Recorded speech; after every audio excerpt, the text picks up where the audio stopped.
ለንደን ስብሰባ ይካሄድበታል ተባለ ቦታ ለኛ አንድ ክፍል ተሰጠ። በኋላ እንደሰማሁት ለወያኔዎችም አንድ ለሻቢያ ቡድንም አንድ እነ ተስፋዬ ደግሞ ሌላ ለደርግ ወኪሎች አዎ አሜሪካኖቹ በግልጽ ነው ሄርመን ኮሄን የተናገረው የወያኔ ሰራዊት እንዲገባ የኛ ፍላጎት ነው ብሎ ነው የተናገረው። በእኛና በወያኔ በኢህአደግ መካከል ሁለቴ ሶስቴ ስምምነቶች ይፈረማሉ። ስምምነቶቹ ግን ስራ ላይ አይውሉም። ጊዜ መግያ ብቻ የኦነግም ለማጥፋት ውሳኔ ነበራቸው እነሱ።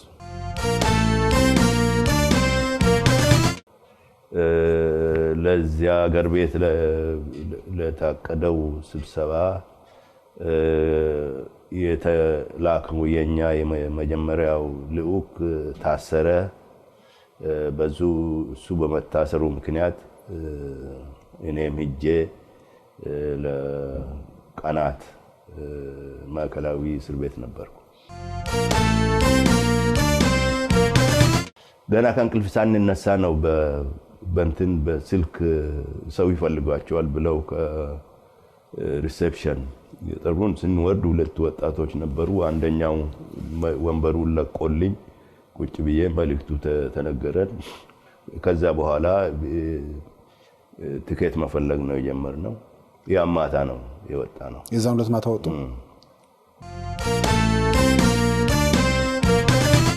ኦነግ የበደኖ ጭፍጨፋ ጋር በተያያዘ ይነሳል። እዛ ላይ በደኖ ስለደረሰው እልቂት ያንን አስከፊ ዘግናኝ እልቂት ያደረሰው ኦነግ ነው በሚል የኢትዮጵያ ቴሌቪዥን ላይ በተደጋጋሚ ተነግሯል። አቶ መለስም ሌሎች የኢህአዴግ መሪዎችም በግልጽ ተናግረዋል። ኦነግ በደኖን ጭፍጨፋ እንዴት ነው ኦነግ ነው የፈጸመው? ጤና ይስጥልን ክቡራን ተመልካቾቻችን፣ በዛሬው ዕለት ይዘንላችሁ የቀረብነው አቶ ሌንጮ ለታን ነው። አቶ ሌንጮ ለታ የኦሮሞ ነጻነት ግንባር መስራችና ጸሐፊ ነበሩ። በአሁኑ ሰዓት ደግሞ የኦሮሞ ዴሞክራሲያዊ ግንባር ኦዴግ ሊቀመንበር ናቸው። ከአቶ ሌንጮ ለታ ጋር በህይወት ታሪካቸውና በአጠቃላይ ጉዳይ ላይ ቆይታ እናደርጋለን። ተከታተሉ። አቶ ሌንጮ ጥሪያችንን አክብረው ኢሳት ዋሽንግተን ዲሲ ስቱዲዮ ስለተገኙ በተመልካች እንዲሁም በአድማጭ ስም ከልብ አመሰግናለሁ። ስለጋበዛችሁኝ እኔም አመሰግናለሁ። አቶ ሌንጮ እንግዲህ ለስራ ጉዳይ ወደዚህ ወደ ዋሽንግተን ብቅ ባሉበት ሰዓት ነው ያገኘነዎት። ከዚህ ቀደም በስካይፕም አውርተን ነበር። የዛን ጊዜ ውስን ነገር ነው ያነሳነውና አጠቃላይ በህይወት ታሪኮም በአጠቃላይ በኢትዮጵያ ጉዳይ ላይ እንድንነጋገር ድጋሜ እድሉን ስለሰጡን እያመሰገንን እስቲ ወደ ኋላ ተመልሰን ከህይወት ታሪኮን ጀምር ትምህርት ሂደቶን የሥራ ዓለሙን እንዲያደርግን ሄድ ይሄን ያህል የሚወራ የህይወት ታሪክ የለኝም። የተወለድኩት ምዕራብ ኢትዮጵያ ደምቢዶሎ የምትባል ከተማ አካባቢ በዛ አንደኛ ደረጃ ትምህርት ቤቴን ያጠናቀቅኩ። ሁለተኛ ደረጃ ደግሞ ከአዳማ ውጪ የነበረ አንድ ትምህርት ቤት የሚስዮኖች ነው፣ እዛ አጠናቀቅኩ። መጀመሪያ ዲግሪዬን ያገኘሁት አሜሪካን ሀገር ነው። በፈረንጅ አቆጣጠር በ70 ወደ ሀገር የተመለስኩ። ከዛ በኋላ ወደ ትግል ገባን ቀስ በቀስ። የዲግሪውን አሜሪካ ሀገር ነው የወሰዱት፣ ከዛ ወደ ኢትዮጵያ ተመለሱ ነው ያሉት? አዎን። ዩኒቨርሲቲ ኦፍ ሮቸስተር የሚባል አፕስቴት ኒውዮርክ ለ4 ዓመት ነበርኩ። በኬሚካል ኢንጂነሪንግ የመጀመሪያ ዲግሪ ሰርቼ ወደ ሀገር የተመለስኩ። እነማን ነበሩ ከእርሶ ጋር እዚህ አሜሪካ ዩኒቨርሲቲ ውስጥ? ሌላ ኢትዮጵያዊ ነበር? አንድ ሌላ ኢትዮጵያዊ ነበር፣ ሰለሞን ጊዳዳ ይባላል። ከኔ ቀደም ብሎ የሄደ በሌላ በአጋጣሚ ሁኔታ ነው። የዶክተር ነጋሶ ወንድም ናቸው? አዎ። አምባሳደር የነበሩት? አምባሳደር የነበረ ያው ከአንድ መንደር የመጣን ሰው ነው እሱ። ከዛ ወደ ኢትዮጵያ ተመለሱና ወደ ስራ ዓለም አልገቡም? መጀመሪያ የተቀጠርኩት ስኳር ፋብሪካው ወንጂ ሸዋ መተሃራ ለ1 ዓመት ተኩል እንደዚህ አገልግዬ ከዛ ወደ አዲስ አበባ ዞርኩ። የኢትዮጵያ ደረጃ መዳቢ ድርጅት የሚባል ከጀመሩት አንዱ ነኝ። ለአንድ 3-4 ዓመት እንዳገለገልኩ አብዮቱ ፈነዳ። አብዮት በፈነዳ ሰሞን የተወረሱት ፋብሪካዎች ቀለም ያመርቱ የነበሩ እዚያ ላይ ለአንድ ዓመት ተኩል እንደዚህ ሰርቼ ማምለጥ ግዴታ ሲሆን አመለጥኩ ከአዲስ አበባ። ምን በወቅቱ ፖለቲካ እንቅስቃሴ ውስጥ ነበሩ አዲስ አበባ ውስጥ ነው? ያው የኦነግ የኦሮሞ ነጻነት ግንባር በምስጢር የሚካሄደው ስራ ውስጥ ተሳታፊ ነበርኩ። ይሄ አይነት ትግል ይደረስበታል እና ስጋለጥ የግዴታ ሜዳ መሄድ ነበረብኝ። ወደ ሜዳ ሄድኩ። ቀጥታ ኦነግ ነው ወይስ ከዛ በፊት ብዙ የኦነግ ሰዎች ለምሳሌ በኢጫት በኩል አልፈዋል? እርሶ? እኔ ኦነግ ሌላ ድርጅት አባል የሆንኩበት ድርጅት የለም። ይቡኢም ይሁን ግልጽ በኦነግ በኩል ብቻ ነው ያለፉት? አዎ። ከዛ በኋላ ወዴት ሄዱ? ሜዳ ለጥቂት ጊዜ ቆይቼ ሐረርጌ፣ ከዛ ጅቡቲ እንደ ስደተኛ ገብቼ ለአንድ ዓመት ያህል ከኖርኩ በኋላ ሱዳን ሄደን በምዕራብ በኩል ትግል ለመጀመር ጥረት ጀመርን ከጥቂት ሰዎች ጋር። ያ ዞሮ ዞሮ የምዕራቡ የኦነግ ቅርንጫፍ የውጊያ ቀጠና ተፈጥሮ በዛ ላይ እየሰራን ሳለ ያው መንግስቱ በፈረንጆች 91 ላይ ሲሸነፍ ከነ ወያኔ ከቲፒኤልኤፍ ጋር የሽግግሩን መንግስት ማቋቋም ግዴታ ሆነ። ተሳተፍን እዛ ማለት ነው። ወደ ጅቡቲ ወጣን ያሉት ከምዕራብ ኢትዮጵያ ነበራችሁ ወይስ? ጅቡቲ ሄድኩት የለም፣ ከሐረርጌ ነው። ከሐረርጌ ነው። ሐረርጌ እነማን ነበራችሁ እንደው ወቅቱ ከእርሶ ጋር የኦነግ አመራሮች? ያኔ ጃራ ተብሎ በኋላ የኢስላሚክ ፍረንት መሪ የሆነ ሙሊስ የሚባል እንዲሁም ለጥቂት ጊዜ የኢስላሚክ ፍረንት አባል ሆኖ በኋላ ደግሞ ወደ ኦነግ የተመለሰ ባሮ ቱምሳ፣ ሌሎችም የነበሩ ያኔ ሜዳ ላይ ነበሩ። አቶ ባሮ ከዛ ተመልሰው ነው? የለም፣ እሱ ከአዲስ አበባ ወጣ፣ ሐረርጌ ገባ፣ እዛው ተሰዋ። ሐረርጌ ላይ እንትን ያሉት? አዎ። ከዛ እርሶ ከማን ጋር ነው ወደ ጅቡቲ ሄዱት? 3 ነበርን ጅቡቲ ሄደን ከዛ ወደ ሱዳን ይሄን ነው። አንዱ ወንድሜ አባጫላ የሚባል ግለሰብ ነው። ሌላ ደግሞ ዛሬ በአሜሪካን ሀገር የሚኖር ተሾመ የሚባል 3 ሆነን ጅቡቲ ቆይተን ከዛ ወደ ሱዳን ተላለፍን። እንግዲህ በምዕራብ ኢትዮጵያ በኩል እንቅስቃሴ ስታደርጉ ነበር። እርሶ ለዲፕሎማሲያዊ ስራ ከሌሎች ጋር ሆነው የት ይንቀሳቀሱ ነበር? ያኔ በረሃም ነበሩ? ሌላ ቦታስ? ሜዳ እንገባለን፣ ወጣለን። የኔ ቢጤ ሰው አመራር አካል አባል ከነ ሻቢያም ጋር ግንኙነት ነበረን። ስለዚህ ኤርትራ ሜዳም እንሄዳለን። ከነ ቲፒኤልኤፍም ጋር ግንኙነት ነበረን። ከዚህ በተጨማሪ ከመንግስታት ጋር በአካባቢ ካሉ ከሶማሌ፣ ከሱዳን መንግስት ጋር፣ መካከለኛ ምስራቅ፣ ሲሪያ ያኔ ነበር፣ እንዲሁም ሌባኖን ከፈለስጢን ድርጅቶችም ጋር ግንኙነት ነበር። ይሄን ሁሉ ማቀናጀት በጣም ከባድ እና ምንም ኤክስፒሪየንስ የሌለን ሁኔታ ስር በጣም አስቸጋሪ ነበር። አቶ ሌንጮ አሁን እሱ ጋር እንመጣለን። እንደው በስራው ዓለም በነበሩበት ወቅት ወንጂም ሰሩ አውለዋል። ከዛ በኋላ ደግሞ አብዮቱ ከመጣ በኋላ አንድ ቀለም ፋብሪካ ውስጥ መስራት ሆነና ያኔ በስራ ዓለም የሚያስታውሷቸው ሰዎች አሉ? አሁን ከእርሶ ጋር የነበሩ ወይ በኋላ ትግል ውስጥ የገቡ ወይ ደግሞ አሁን በሌላ ህይወት ውስጥ የሚኖሩ? አሁን ማስታወሳቸው የኔ አለቃ የነበረ ያኔ ሚኒስቴር ተስፋዬ ዲንቃ ተወግ ነበር። አብሮ ከኛ ጋር ይሰራ የነበረ ቀለም ፋብሪካ አብርሃም ያየህ እና ሌሎችም አዲስ አበባ ዩኒቨርሲቲ ስላልተማርኩ አብዛኛውን የኢትዮጵያ ኤሊት አላቃቸውም። እነሱም አያውቁኝም። በስራ ዓለም በጣም የተወሰነ ነበር። ያም 3 ቀለም ፋብሪካ እናስተዳድር ነበር። ትንሽ ቢሮ ነው ያለው። ብዙ ሰዎች ማስታወሳቸው የሉም። ደግሞ ዘመኑን ቆይቷል። ከዛ በኋላ የትግሉ ጊዜ አእምሮ ይናጋል። እንግዲህ አሁን ከዛ በውጭ ዓለም ከመንግስታትም ጋር ከሻቢያም ከወያኔም ጋር ግንኙነት እያደረጋችሁ ትግሉን መቀጠላችሁን የገለጹትና ኦሮሞ ማህበረሰብ ሰፊ ነው በኢትዮጵያ ውስጥ የጂኦግራፊ አቀማመጡም የህዝብ ቁጥሩም ሲታይ ሰፊ ነውና ገና አጋጣሚ ሆኖ ይሁን ምናልባት በኦነግ ድክመት ይሁን እንግዲህ እርሶናትና አጠቃላይ እናንተ ናችሁ የምትተነተኑት ህወሓት እና ሻቢያ ወደ ስልጣን ሲመጡ ኦነግ ግን የተወሰነ በበላይነት መምጣት አልቻለም ነበር ወይ ደግሞ ማሸነፍ አልቻለም።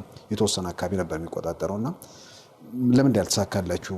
ለምን ያ እንትን ሳይሆን ቀረ? ብዙ ምክንያቶች ሊኖሩት ይችላሉ። አንደኛው የኛው ድክመት ሊሆን ይችላል እንደ ግለሰብም እንደ ቡድንም። ነገር ግን ፊታችን የነበረ ቻሌንጅ ነሻቢያ ወያኔ ያልነበራቸው ነበር። በምስራቅ የጀመርነው ትጥቅ ትግል በደርግ ላይ ብቻ ሳይሆን ከሶማሌዎችም ጋር ግጭት ነበረ። ማለት ሐረርጌን፣ ባሌን፣ ሲዳሞን በሙሉ ጠቅለው የሶማሌ አካል ለማድረግ ቅድ ስለነበራቸው ከኛ ትግል ጋር ግጭት ነበራቸው። የሶማሌ ከሞቃዲሾ የሚሰማሩ የታጠቁ ኃይሎች እና በደርግ እጅ ከተሰዋ የኦነግ አመራር አካል አብዛኛው የሞቱት በሶማሌዎች እጅ ነው። ሶማሌ መንግስት ነው ወይስ ሶማሌ ዝም ብሎ ታጣቂዎች ናቸው? ሲያድ በሬ መንግስት የሚያቀናጀው ነበር። ምንም ጥርጣሬ የለንም። ግን በመንግስት ደረጃ አይደለም፣ ግን ይደግፋል አይደለም። ይሄ ሰርጎ ገብ ይባል የነበረ ያን ጊዜ ታጥቆ እየገባ ኢትዮጵያን አጥቅቶ የሚወጣ ወደ መጨረሻ ያተኮሩት በእኛ ላይ ነበር። እና ግን መንግስትን ለማዳከም ነው እናንተ የምትሰሩትና እንዴት እናንተ ማጥቃት አስፈለገ? በዚህ አድባሪ እኛ ብቻ ሳንሆን ሌሎችም ትግሉ ጸረ ደርግ ትግል ውስጥ የነበሩ ለሶማሌ መንግስት የያዙት እቅድ እንደማያዋጣ መክረው ነው ያቃታቸው። ኦስማን ሳላሳቤ ለሲያድ ራሱ ቀርበው ሀሳብ ሁሉ ሰጥተው ይሄ ያዋጣም ብለውት ያቃታቸው እነ ረመዳን መሐመድ ኑር ሁሉ በእኛ ፈንታ ገብተው የሲያድ መንግስት በተለያየ ደረጃ አነጋግረው ያቃታቸው ነው። እና ዞሮ ዞሮ ሶማሊያንም እንድትወድም ያደረገ ያ ስህተት ነው። መተባበር ከነበረባቸው ኃይል ጋር ሲጋጩ የነሱም ያቀዱት ሐሳብ ከሸፈ፣ የኛንም ወደ ኋላ እንዲጓተት አደረጉ። ይሄ አንድ በምስራቅ ያጋጠመን ችግር ነው። በምዕራብም ተመሳሳይ ሁኔታ ገጠመን። የምዕራቡ ሜዳ ጀምረን ሁለት ዓመት ሳይሞላ ኤስቢኤል የሚባል የሳውት ሱዳን የደቡብ ሱዳን ኃይል በደርግ የተሰማራው በእኛ ላይ ነበር።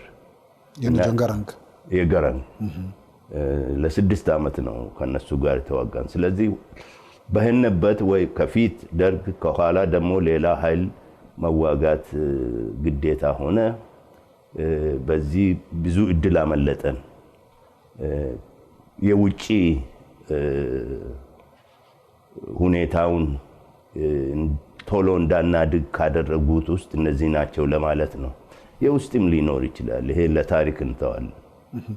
ግን ሰፊ ህዝብ፣ ትልቅ መልክዓ ምድር ላይ የሰፈረ ህዝብ ከመሆኑ አንፃር ኢትዮጵያ ውስጥ ደግሞ ዋናው ምሰሶ የሚባል ነው ከአቀማመጡም ከህዝብ ቁጥርም ከእንደዚህ አንፃርና መገንጠል የሚለው ነገር ራሱ ሀሳቡ ኦነግ ወደፊት እንዳይራመድ ወይ ደግሞ በተባለው ፍጥነት እንዳይመጣ እንቅፋት ነው ብለው በትንተናም ደረጃ የሚናገሩ ሰዎች አሉ፣ የሚጽፉም አሉ።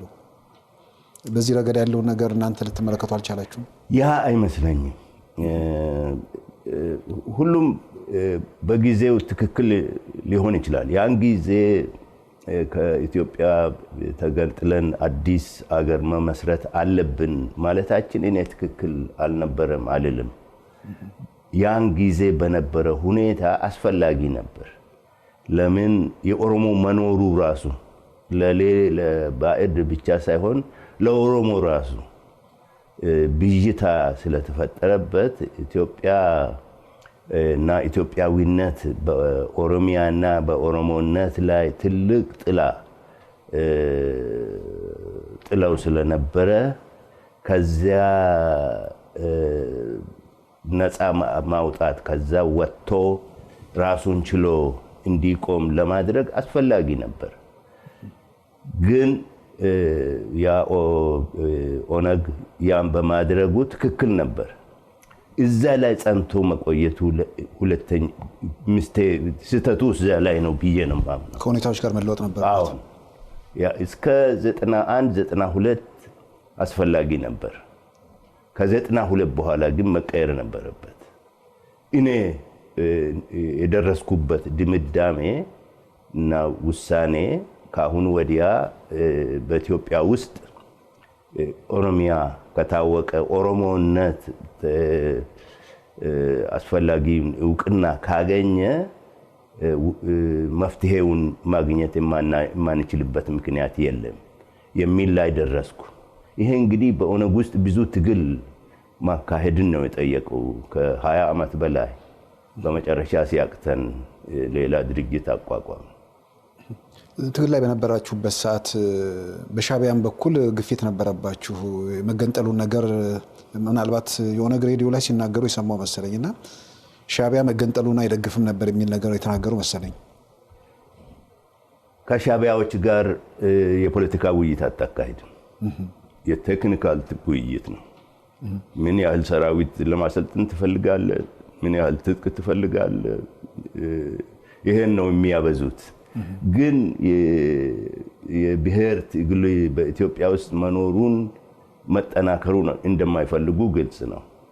አንዲት ኢትዮጵያ እንድትኖር እንደሚፈልጉ ያ ግልጽ ነው። እነ ወያኔም ሲጀምሩ የመገንጠል አጀንዳ ይዘው ነበር የተነሱት።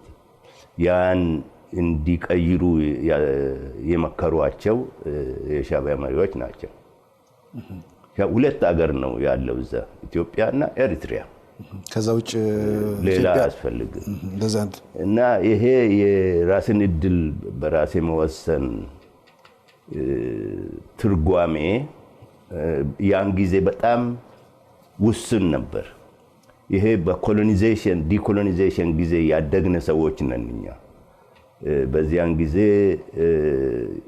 ራስን እድል በራስ መወሰን አስተሳሰብ መጨረሻው ግቡ ነፃ ሀገር ማቋቋም ነው። ያን ጊዜ የራስን እድል በራስ መወሰን ሐሳቡ ከዩሮፓ ወጥቶ ነበር። በአፍሪካ እና ሌሎች በፈረንጅ ኮሎኒ ስር የነበሩትን ህዝብ ብቻ የሚመለከት ተደርጎ ነበር የተወሰደው። መፍትሄውም ያው ነፃ ሀገር ማቋቋም የሚባል ነበር። በኋላ ከዘጠናዎቹ ላይ ይሄ ሰፋ ያለ ትንታኔ አስፈላጊ መሆኑን ታወቀ። ያንን ማጥናት አስፈላጊ ነበር። ያ ተጠንቶ በዚያ ላይ ተመስርቶ ምን ፍቺ ነው አሁን መያዝ ያለበት የራስን እድል በራስ መወሰን ምን አይነት ትርጓሜ እንዲኖረው ነው የሚያስፈልገው ዛሬ ባለንበት ዘመን የሚለው ጥናት ብዙ ጊዜ የፈጀሁበት ነው። ሌላ ተጨማሪ የዲኮሎናይዜሽን ኮሎኒ የፈረንጅ ኮሎኒ መፍረስ የሀገሮች ነፃነታቸው ማግኘታቸው የህዝቦችን መብት ሳያከብር ቀረ። ብዙ የአፍሪካ ሀገሮች ነፃነት አላቸው። ህዝቡ ግን ፍሪደም የለውም። ያ እንዳይገጥመን ያስፈልጋል የሚል ከፍተኛ ፍራቻ አደረብኝ ወደ 90ዎቹ። አሁን እንግዲህ መብሰልም ጀምረናል። ወጣት እንደነበርነ ጊዜ በጣም በቀላሉ ነገሮችን ማየት እየቀረ መጥተዋል። ከዛ በመነሳት ለረጅም ጊዜ የኦሮሞ ነፃነት ግንባር ይሄን ኦሮሚያ የሚባል ሪፑብሊክ ማቋቋም ላይ ብቻ ተወስኖ ከመኖር ኢትዮጵያ አቀፍ የሆነ መፍትሄ መፈለጉ አስፈላጊ ነው የሚል ሐሳብ ላይ ደረስኩ እኔ ራሴ። ከሌሎችም ጋር በመተባበር ሌላ ድርጅት አቋቋም። በጣም ነው አመሰግናለሁ አቶ ሌንጮ። እንግዲህ ወደ ትግሉን በኦነግ ውስጥ ያደረጉትን ነገር እየዘረዘሩ ነበርና ከአካባቢ መንግስታት ከሻዕቢያም ከወያኔም ጋር በትግል አብራችሁን ትንትሉ ነበር። ከዛ በኋላ ወደ አዲስ አበባ የሚደረግ ጉዞ ነበርና ትግሉ ወደ መጨረሻ ሲቃረብ ድርድሮች ይካሄዱ ነበር ከደርግ መንግስት ጋር። ሻዕቢያና ወያኔ ያደርግ ነበር። ከእናንተም ጋር ነበር ድርድር? ደርግ አንድ ጊዜ ደብዳቤ ጽፎልን ነበር ለመደራደር ዝግጁ መሆናችንን። ይሄ ወደ መውደቁ መቃረቢያ እንዴት እንደመጣች ማናቅ ደብዳቤ ደርሳ ነበር። ጊዜም አልነበረንም። ከነሱም የምናነጋግራቸው ሰዎች የተመደቡ አልመሰለኝም። ከዚህ በስተቀር እኛና ደርግ መካከል ምንም ግንኙነት አልነበረም። ምናልባት መጨረሻ ሲሉኝ አቶ ተስፋዬ ዲንቃ ጠቅላይ ሚኒስትር ከሆኑ በኋላ ነው ወይስ ከዛ በፊት ይሆን? አሁን ተስፋዬ ይመስለኛል፣ በደንብ አላስታውስም። እንግዲህ ከአቶ ተስፋዬ ጋር በስራ ቦታ ብለን ነበርን ብለዋል እና ዩኒቨርሲቲም ሆኜ እንተዋወቅ ነበር ከተስፋዬ ጋር። በጣም ብልህ ሰው። ከዛ በኋላ ትግል ላይ ያሉ ወይ በድርድር በእንደዚህ የተገናኙበት አጋጣሚ የለም? አልነበረም። ያኔ መንግስት ኦፊሻል ቀርቶ ግለሰብ ኦሮሞ እንኳን ከባድ ነው በጣም። ከዛ በኋላ ደርግ ደብዳቤ ጻፈላችሁ። በጅምር እንደቀረ ነው የተመሰለ። አሁን ምንም የትም አልሄደም። ከሻዕቢያና ደርግ ረዘም ላለ ጊዜ እየተመላለሱ ሲደረደሩ ነበር። ወያኔ በ80ዎቹ 88 እንደዚህ አካባቢ ሮማ ላይ ድርድር ጀምረው ነበር። በዚያን ጊዜ ግን ሁኔታው አልቆለታል፣ ለደርግ አልቆለታል። ደርግ አልገባውም ይሆናል እንጂ ካለቀለት በኋላ ነው። እነዚህ ሻዕቢያም ሆነ ወያኔ የመስጠትና የመቀበል አይነት ድርድር ምንጊዜም አልፈለጉም። የነሱን ስልጣን መያዝ እንዲያመች ለዛ ጊዜ ለመግዛት ደርግን ሁኔታ ለመረዳት ያካሄዱት ይመስለኛል። የተካሄደው አልቆ ነበር። አልቋል። አፋቤት በ88 መሰለኝ አፋቤት ደርግ ሰራዊት ከአፋቤት ከተባረረ በኋላ አልቆለታል ደርግ። በዚያ ላይ ደግሞ የታሰበው መፈንቅለ መንግስት የኢትዮጵያ ሰራዊት የአጥንቱን ጀርባ ነው የሰበረው። የኢትዮጵያን ሰራዊት ያሸነፈው መንግስቱ ነው። ሻዕቢያ ወያኔ ገፉት። ሊወድቅ ያለ ነገር ነው ገፍተው የጣሉት እንጂ የተጎዳው ከውስጥ ነው። የ81 መፈንቅለ መንግስት ጎርቶታል ነው የሚሉት። በጣም መፈንቅለ መንግስቱ መካሄዱ መክሸፉ፣ በዚያ ላይ ደግሞ በጣም ርህራሄ የሌለው እርምጃ በመንግስቱ በመወሰዱ እነኛ ሰዎች መረሻ ናቸው። አሉ የሚባሉ የኢትዮጵያ ሰራዊት መሪዎች እኮ በዛ ጊዜ ነው ያለቁት። ጥያቄ የለውም እሱ።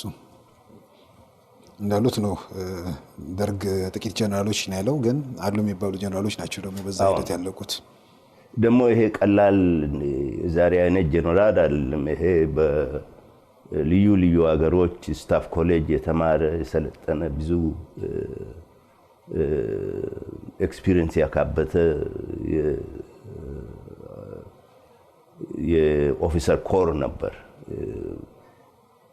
ትልቅ እንትን ነው ኢትዮጵያ ያጣችው። እንግዲህ ከዛ በኋላ መጨረሻው እናንተም የተሳተፋችሁበት ድርድር የለንደኑ ኮንፈረንስ ነው። ለንደን ላይ ድርድር የተካሄደ ይመስላል። ግን መጀመሪያ አቶ ሌንጮ ጥሪው እንዴት መጣ ለኦነግ? እኛ የአሜሪካን ኤምባሲ ካርቱም ያለው ጠርቶ እናንተም ተጋብዛችኋል ተባልን። በዚህ ምክንያት ነው ለንደን ይሄን ነው። ከእርሶ ጋር ማን ሄደ ኦነግን ወክሎ? እኔ፣ ዲማ፣ ጣሃ፣ ዶክተር ታደሰ ነበር። ወጪው ማን ሸፈነ? ወጪ ማን ሸፈነ? ራሳችን። በራሳችሁ ወጪ ነው? አዎ። ኦኬ። ለንደን ስትደርሱ የሆነ አለ ሁኔታ ምን ነበር እንግዲህ አጠቃላይ ሂደቱ? ለንደን ስብሰባ ይካሄድበታል ተባለ ቦታ ለኛ አንድ ክፍል ተሰጠ። በኋላ እንደሰማሁት ለወያኔዎችም አንድ፣ ለሻቢያ ቡድንም አንድ፣ እነ ተስፋዬ ደግሞ ሌላ ለደርግ ወኪሎች። አዎ እንደሰማሁት አንድ ጠረጴዛ ክብ የተቀመጥንበት ጊዜ አልነበረ። ስለዚህ ኮንፈረንስ የሚባል ዝም ብለው ነው የሚያወሩት እንጂ አልነበረ። በየግል ነው የተናገሩት። በየግል ነው ያናገሩት። ሄርመን ኮሄን አብዛኛውን ጊዜ ያሳልፍ የነበረው ከነ አቶ ተስፋዬ ጋር፣ ከነ አቶ መለስ ጋር፣ ከኢሳያስ አፈወርቂ ጋር እየዞረ ሲያወያይ ሲያነጋግራቸው ነበር ይባላል። አልፎ አልፎ በእኛም በኩል ያልፋል። ሁኔታችንን ጠይቃል። እንዴት ነው ምንድነው የምትፈልጉት ይላል እንጂ እኛ ፔሪፈራል ነበር፣ ሪሊ ማርጂናል ነበር የኛ ሁኔታ። ግን ምን አይነት እንትን ነው? አንድ ክፍል ሲል ሆቴል ውስጥ ነው? እንዴት ነበር ክፍሎቹ? የለም የመንግስት የእንግሊዝ መንግስት ህንፃ አይነት ነገር ነው ማስታወሰው። ሆቴል አልነበረ። መኝታ ክፍሎችም አሉት ማለት ነው? አይደለም፣ እንደ ቢሮ መሳይ ነው። እዛ ትውሉና አንድ ቀን ነው የቆየው ይሄ ነገር? የለም ለሁለት ቀን ነው የተካሄደው። የመጀመሪያው ቀን ዝም ብለው እንደዚሁ ሲያወያዩን ውለው ማታውኑ የሻቢያ ሰራዊት አዲስ አበባ ገባ። ወያኔ የሻቢያም ነበር፣ አንድ ዲቪዥን ነበር የሻቢያ ቀድሞ የገባ የሻቢያው ሰራዊት ይመስለኛል። ትክክል እርግጥ የማስታውሰው ከሆነ የወያኔም ገባ። እንዲገባም ሄርመን ኮሄን ጠየቅኩ ብሎ መግለጫ ሰጠ። በበነጋታው ተመልሰን ስንመጣ መለስ የግድ የአገር መሪ ሆኖ ነው ያደረው። አዲስ አበባን ከተቆጣጠሩ ሁኔታው እሱ ከተቃዋሚ ቡድን እንደ አገርን የተቆጣጠረ እሱ እንደሆነ ተደርጎ ከፍ ያለ ሁኔታ ለሱ ተሰጥቶት እኛ እንደ ተመልካቾች ሆነን ቀርበን በዚያ በኋላ ሁኔታው አለቀ ማለት ነው። አሁን ይሄኛው ሁኔታ ሲፈጠር ሁላችሁም አንድ ላይ ነው የተቀመጣችሁት? አንድ ላይ አይደለም፣ መለስ ከፊታችን አንድ አዳራሽ ውስጥ ነው። ግን አንድ አዳራሽ ውስጥ ማን ማን ነበር እንግዲህ በእናንተ በኩል የዘረዘሯቸው? እኛ ሁላችንም ነበርን። አቶ መለስ ጋርስ ማን ነበር? እነ ስዩም፣ ብርሃኔ አልነበረ፣ እነ ስዩም፣ ሌሎችም ያኔ ኢፒዲኤም አባላት የነበሩ ሰዎችም ነበሩ። በደንብ አላስታውስም። ሻቢያ አቶ ኢሳያስ ከሁለት ወይም ሶስት የሻቢያ ባለስልጣናት ጋር። ይሄ ሲሆንስ የደርግ መንግስትና አቶ ተስፋዬ ዲንቃ ነበሩ? አላየናቸውም። እነሱም ፊት ለፊትም አልቀረብንም። ከአቶ ተስፋዬን አሜሪካን ሀገር የለም አለቃይ በነበረ ጊዜ ካየሁት ወዲህ እስከ ዛሬም አላየሁትም።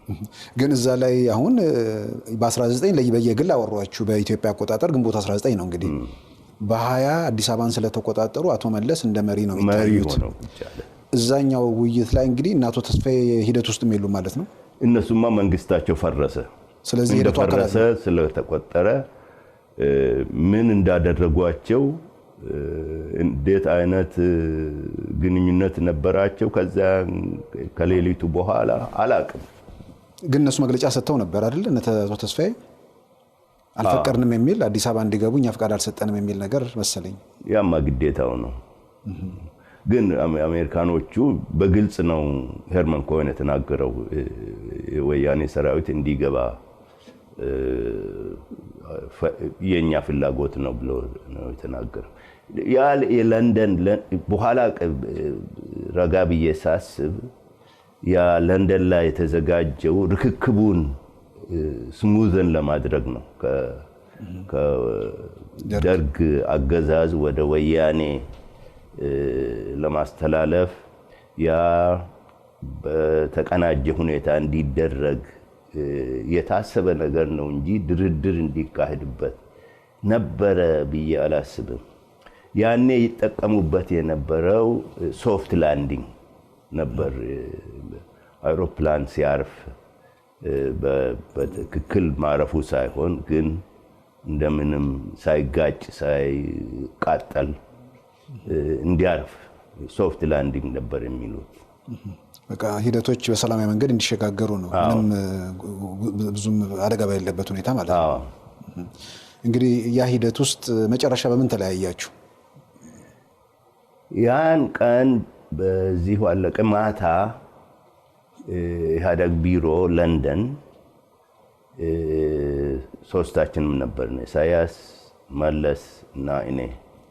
በዛ ላይ ነበር አቶ ኢሳያስ ኤርትራ እንድንገናኝ እና ስለ መጪ ሁኔታ እንድንወያይ ብሎ ሀሳብ አቀረበ። ሀሳቡን ሁለታችንም ተቀበልን። በዚያ ነው የተለያየ ነው። እኔም ወደ ቢሮአችን ካርቱም ተመለስኩ እና አቶ ኢሳያስም ወደ ኤርትራ አስመራ ገባ። ዲስ ታይም አስመራ ነፃ ወጣ ጠበቀችው። እነመለስ አዲስ አበባ ሄዱ። ከዛ ከካርቱም መቼ ነው እርሶ ወደ ኢትዮጵያ የገቡት? መጀመሪያ የሄድኩት ኤርትራ ነበር። ከካርቱም ለተለየ ስብሰባ ይሄ የሽግግሩን ሁኔታ የምንወያይበት ስብሰባ የሶስቱ ድርጅቶች ሁለት መንግስት አንድ ድርጅት ማለት ነው። የአዲስ አበባ የተቋቋመው መንግስት መሪ መለስ ዜናዊ፣ አስመራ የተቋቋመው መንግስት መሪ አቶ ኢሳያስ አፈወርቂ እና እኔ እንደ አሁንም መብት የሚፈልግ ቡድን መሪ ሆነን ተገናኘን። ሰንዓፈ ላይ ቅርብ ነው ለትግራይ ቦርደር ቅርብ ነው በጣም። በሄሊኮፕተር ነበር የመጣው መለስ ከአዲስ አበባ። ግን ለምን አስመራ አልሆነም? ስልጣን ይዘዋል። የአቶ ኢሳያስ ውሳኔ ነበር። ትንሽ ግልጽ ግራ ስለገባኝ ነው። በፊት ስልጣን ላይ ባይወጡ እንትን ሊሆን ይችላል። እሺ ሰንዓፈ ለንደን ላይ የተነገረን አስመራ እንገናኝ ነበር። አስመራ ሲደርስ ሰንዓፈ ሂድ ተባልኩ። ሰንዓፈ ሄድኩ። ብዙ ጥያቄ አትጠይቅም፣ ብዙ እንትን ማንሳት አትችልም። በዚህ መልክ ነው ሰንዓፈ የተገናኘ ነው። ለመለስም ይመቻል ለማለት ይሆናል። ቅርብ ነው ለቦርደር።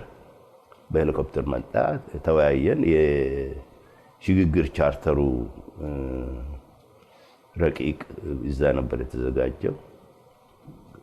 ያን ይዘን እንግዲህ በየአቅጣጫችን ተመልሰን እኔ በጁላይ በፈረንጅ ነው የማስታውሰው ጁላይ ላይ እንደገና በአሶሳ አድርገን አዲስ አበባ ገባን። ቻርተሩ ማን አረቀቀው? ግን መጀመሪያ ሶስታችንም ሀሳብ አፍልቀን ነው። መነሻ ነገር አልቀረበም? እንደዚህ መነሻውን ያቀረብኩት እኔ ነበርኩ። የቻርተሩን በጽሁፍ አዘጋጅተውት አውትላይን የለም አንድ የፉል ስካፕ የጠበቃ ወረቀት ላይ አውትላይኑን አዘጋጅቼ ነበር። ያን ለተሰበሰቡት ለኢሳያስ እና መለስ ከናጃቢዎቻቸው መለስ ብቻውን ነበር የመጣው። አቶ ኢሳያስ ጋር ሌሎች የሻዕቢያ ባለስልጣናት ነበሩ። እነ አሊ ሰዒድ እነ ስብሃት ኤፍሬም ነበሩ። በኦነግ እርሶ ብቻ ነበሩ? ከኔ አንድ ሌላ የኦነግ አመራር አባል ነበር። ሁለት ነበር እኛ ከኦነግ እና ያቀርቦ ተስማማችሁ ቻርተሩ ላይ እዛው ረቂቅ ነው የሚቀርበው። ሐሳብ ግን በተለይ የእርሱ ሐሳብ በዛት አንብቤ ያለው እንደዚህ ብዙ ኢንፑት ነበረው የእርሱ የሚል ነገር አለ። ረቂቁን አውትላይኑን ያቀረብኩት እኔ ነበር እና በዚያ ላይ ተመስርቶ ቻርተሩ የጸደቀው የኛን ተሳትፎ ለመሳብ ነው። አብዛኛው የኔንም ረቂቅ የተቀበሉት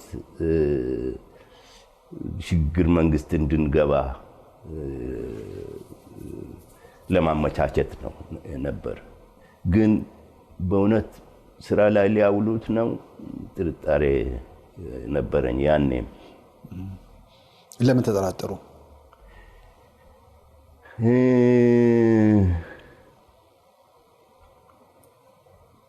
በጣም ሴንትራላይዝድ የሆነ አመራር ነው የሚገባቸው። ከሌላ ጋር ስልጣን መጋራት አይታያቸውም። በእኩልነት ፓርትነርሺፕ ሆኖ መስራት አይታያቸውም። በትዕዛዛቸው ስር እንድትገባ ነው ሁልጊዜ ጫና የሚፈጥሩት።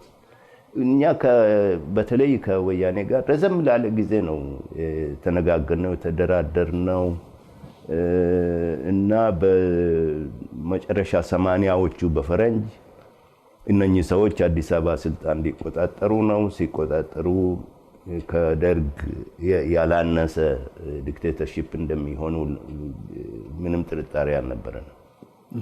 ግን የዓለም ሁኔታ በዚያን ጊዜ የሶቪየት ህብረት ፈረሰ፣ የበርሊን ግንብ ፈረሰ። ይሄ አዲስ ሁኔታ ድንገት ክፍት ይሰጠናል፣ የሚያመች ሁኔታ ሊሰጠን ይችላል የሚል ተስፋ በዚያ ላይ ነበር ተስፋችንን ያስቀመጥነው። ለመጀመሪያ 2-3 ዓመታት መስሎ ነበር። በኋላ ግን ያው ዞሮ ዞሮ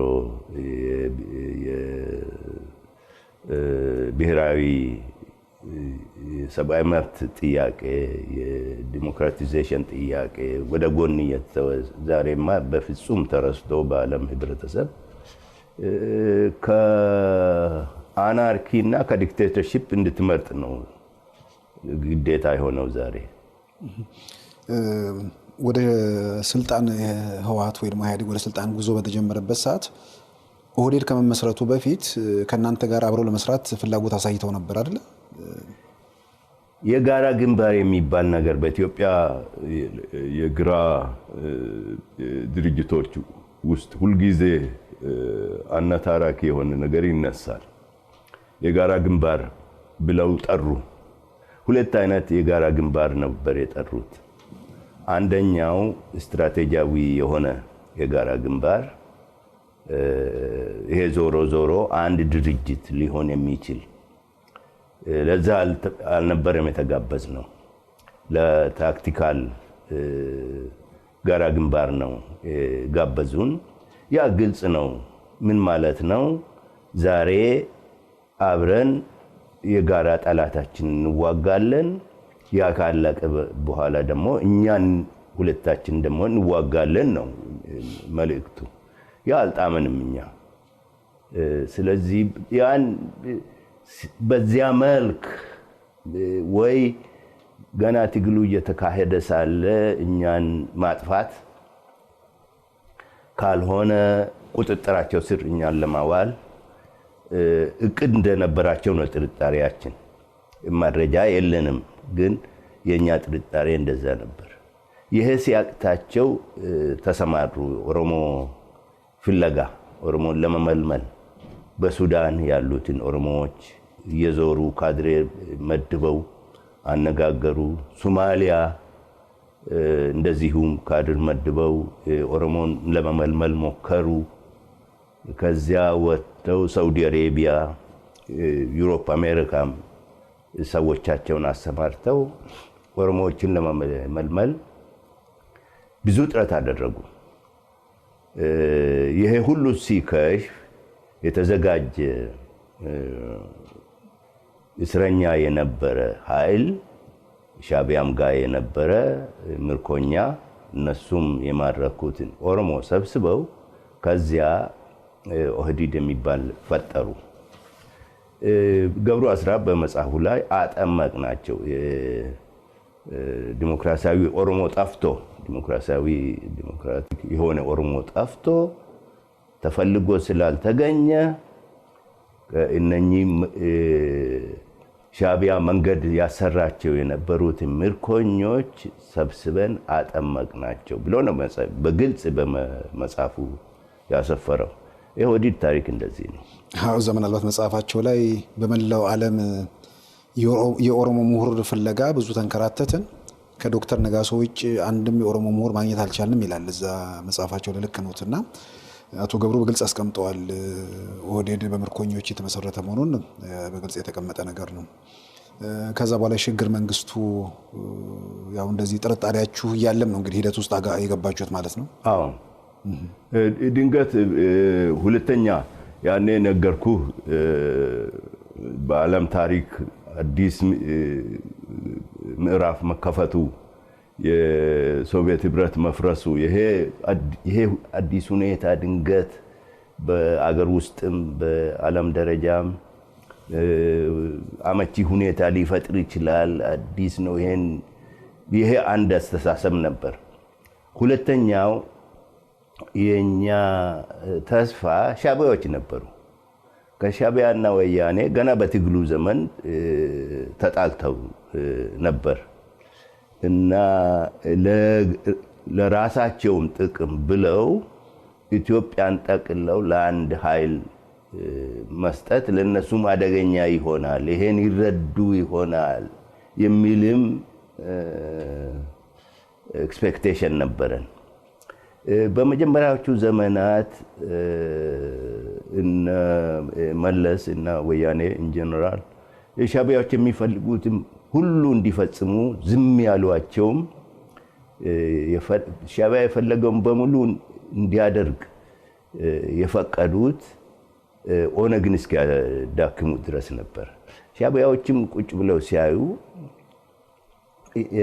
በወያኔ በኩል የምንፈልገው ተሟልተዋል፣ ይሄ ኃይል ለምን ያስፈልጋል የሚል ድምዳሜ ላይ የደረሱ ይመስለናል። እንትን የለንም፣ መረጃ የለንም። ግን ወደ መጨረሻ ሻዕቢያዎች ወያኔ ኢትዮጵያን ጠቅሎ መያዙ ላይ ድሮ የነበራቸውን ስጋት አያሳዩም ነበር። ዞሮ ዞሮ እንግዲህ ያ ትልቅ ስህተት ለኤርትራም ቢሆን ትልቅ ስህተት መሆኑን ታሪክ መስክሯል። ከዛ በኋላ ግን ያው ተስፋ አድርጋችኋል። ሻዕቢያ ሙሉ ኢትዮጵያን ለነሱ አሳልፎ አይሰጥም፣ ሂደቱ ላይ የራሱን ተጽዕኖ ያደርጋል። እንደገናም ደግሞ ዓለም አቀፍ ሁኔታ ተለውጧል።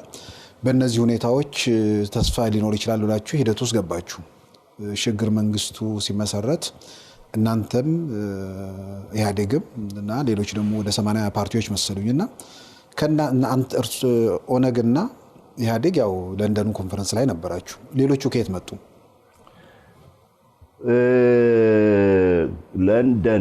ከለንደን ወደ አዲስ አበባ ሲሰማሩ የወያኔ መሪዎች የብሔሮችን መሪዎች ናቸው። ከዚህ ብሔር የተገኘ ምሁር፣ ከዚያ ብሔር የተገኘ ምሁር በሚል ይመስለኛል ጠርተው እንዲደራጁ ነገሯቸው። ስንመጣ የወላይታ ነበረ፣ የሀዲያ፣ የከምባታ፣ ሌሎችም እንደዛ ተመስርተው ጠበቁ። አታውቁም እናንተ? እኛ የደቡብ ህዝቦች ከደቡብ ብሔሮች ድርጅቶች የምናውቀው የሲዳማ ሲአን አሁን አቶ ወልደማርያም ዱባሌ ይመራ የነበረውን ቤኒሻንጉሎች ኦፍ ኮርስ ከኛ ጋር የነበሩ ስለነበሩ እንታወቃለን። የጋምቤላዎች እንታወቃለን። ሶማሌዎች ኦፍ ኮርስ ደብለሰለፍን ነው ጠርተው ያመጡት። ኦኬ ከነሱ ጋር እንታወቃለን። ይሄ አዲስ አበባ እነዚህ የተፈጠሩትን አናቃቸው ግለሰቦች ከዛ ውስጥ ድሮ ወይም አብረን ተማርን ወይም አብረን ሰራን ሰዎች አሉ፣ ግን እንደ ድርጅት አናቃቸውም።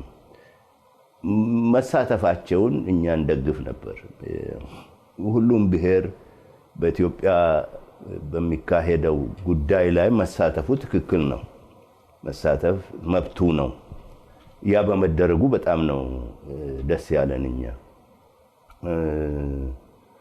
በዚያ መልክ ነው ያ የሽግግር መንግስት ፓርላማ የተዋቀረው።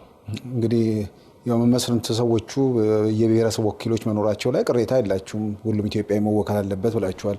ግን ሰዎቹ እንዴት እንደመጡ እንዴት እንደተደራጁ አታውቁም። ኢህአዴግ ነው ጋባዥ፣ እኛንም ጨምሮ ያስተናገደን ኢህአዴግ ነው። 87 ወንበር ነው እንግዲህ። ወንበሩ እንዴት ተደለደለ? ኢህአዴግ ነው የወሰነው። ይሄ ለኦነግ 12 ለአፋር 2 ብሎ የደለደለው ኢህአዴግ ነው። መመዘኛው ምን ነበር? የነሱ ብልጫ እንዲኖራቸው ኢህአዴግ ብቻ ሳይሆን አንድ የሰራዊት ቡድን ነበራቸው። ደማናው የሰራተኛ ነው ተብሎ አደራጅተው ያመጡት ነበራቸው። በዚህ መልክ አብላጫውን እንዲኖራቸው በምክር ቤቱ ውስጥ በደንብ አስበው ካልኩሌት አድርገው ነው የመጡት። ግን እናንተ ወንበር አነሰን አላላችሁም? ብለን ነበር፣ ግን ምንም ለማድረግ አንችልም ነበር። እነሱ ከ30 በላይ ወንበር ነው የነበራቸው። ኢህአዴግ 32 ኢህአዴግ ቀጥታ ኢህአዴግ የሆነ ሌሎቹም የነሱ ተባባሪ የነበሩት በየሁኔታው ያባበሏቸው ስትጨምር ከ50 በመቶ በላይ ነበራቸው። የሽግግር መንግስቱ ተመሰረተና ያው 12 ወንበር እናንተ ወሰዳችሁ። ከዛ በኋላ ጊዜያዊ መንግስት ያው የሽግግር መንግስት ነው፣ የ2 ዓመት መንግስት ነውና የካቢኔ ድልድል ነበር። እሱስ እንዴት ተሰራ? እሱም ለኦነግ 4 ሚኒስትሪያል ፖስት የተወሰነ አምባሳደርስ እንድንሾም ተወሰነ። ያው ኢህአዴግ ነበር የወሰነው። ፕሬዚደንት ሆነ እኮ መለስ። ያን ቀን ያን ሌሊት እንደነገርኩ ሰራዊት የነሱ ሰራዊት አዲስ አበባ ከገባ ቀን ጀምሮ የኢትዮጵያ ፕሬዚደንት ነበር። ግን አንድ ወር ሲያልፍ አንድ ወሩ ለሽግግር የጊዜያዊ መንግስት ፕሬዚዳንት ነበሩ። አዎ ግን ሽግግሩ ላይ ሲሆን ያው በርግጥ በአብዛኛው ኢትዮጵያ ያዙት እነሱ ናቸው። ግን ፕሬዚዳንት እነሱ ሲሆኑ ቀጥሎ ያለው ኦነግ ነው። እንደው ጠቅላይ ሚኒስትርነቱን እንትን አላላችሁም? ያኔ ፕሬዚደንሲ ኤግዜኪቲቭ ፕሬዚደንሲ ነበር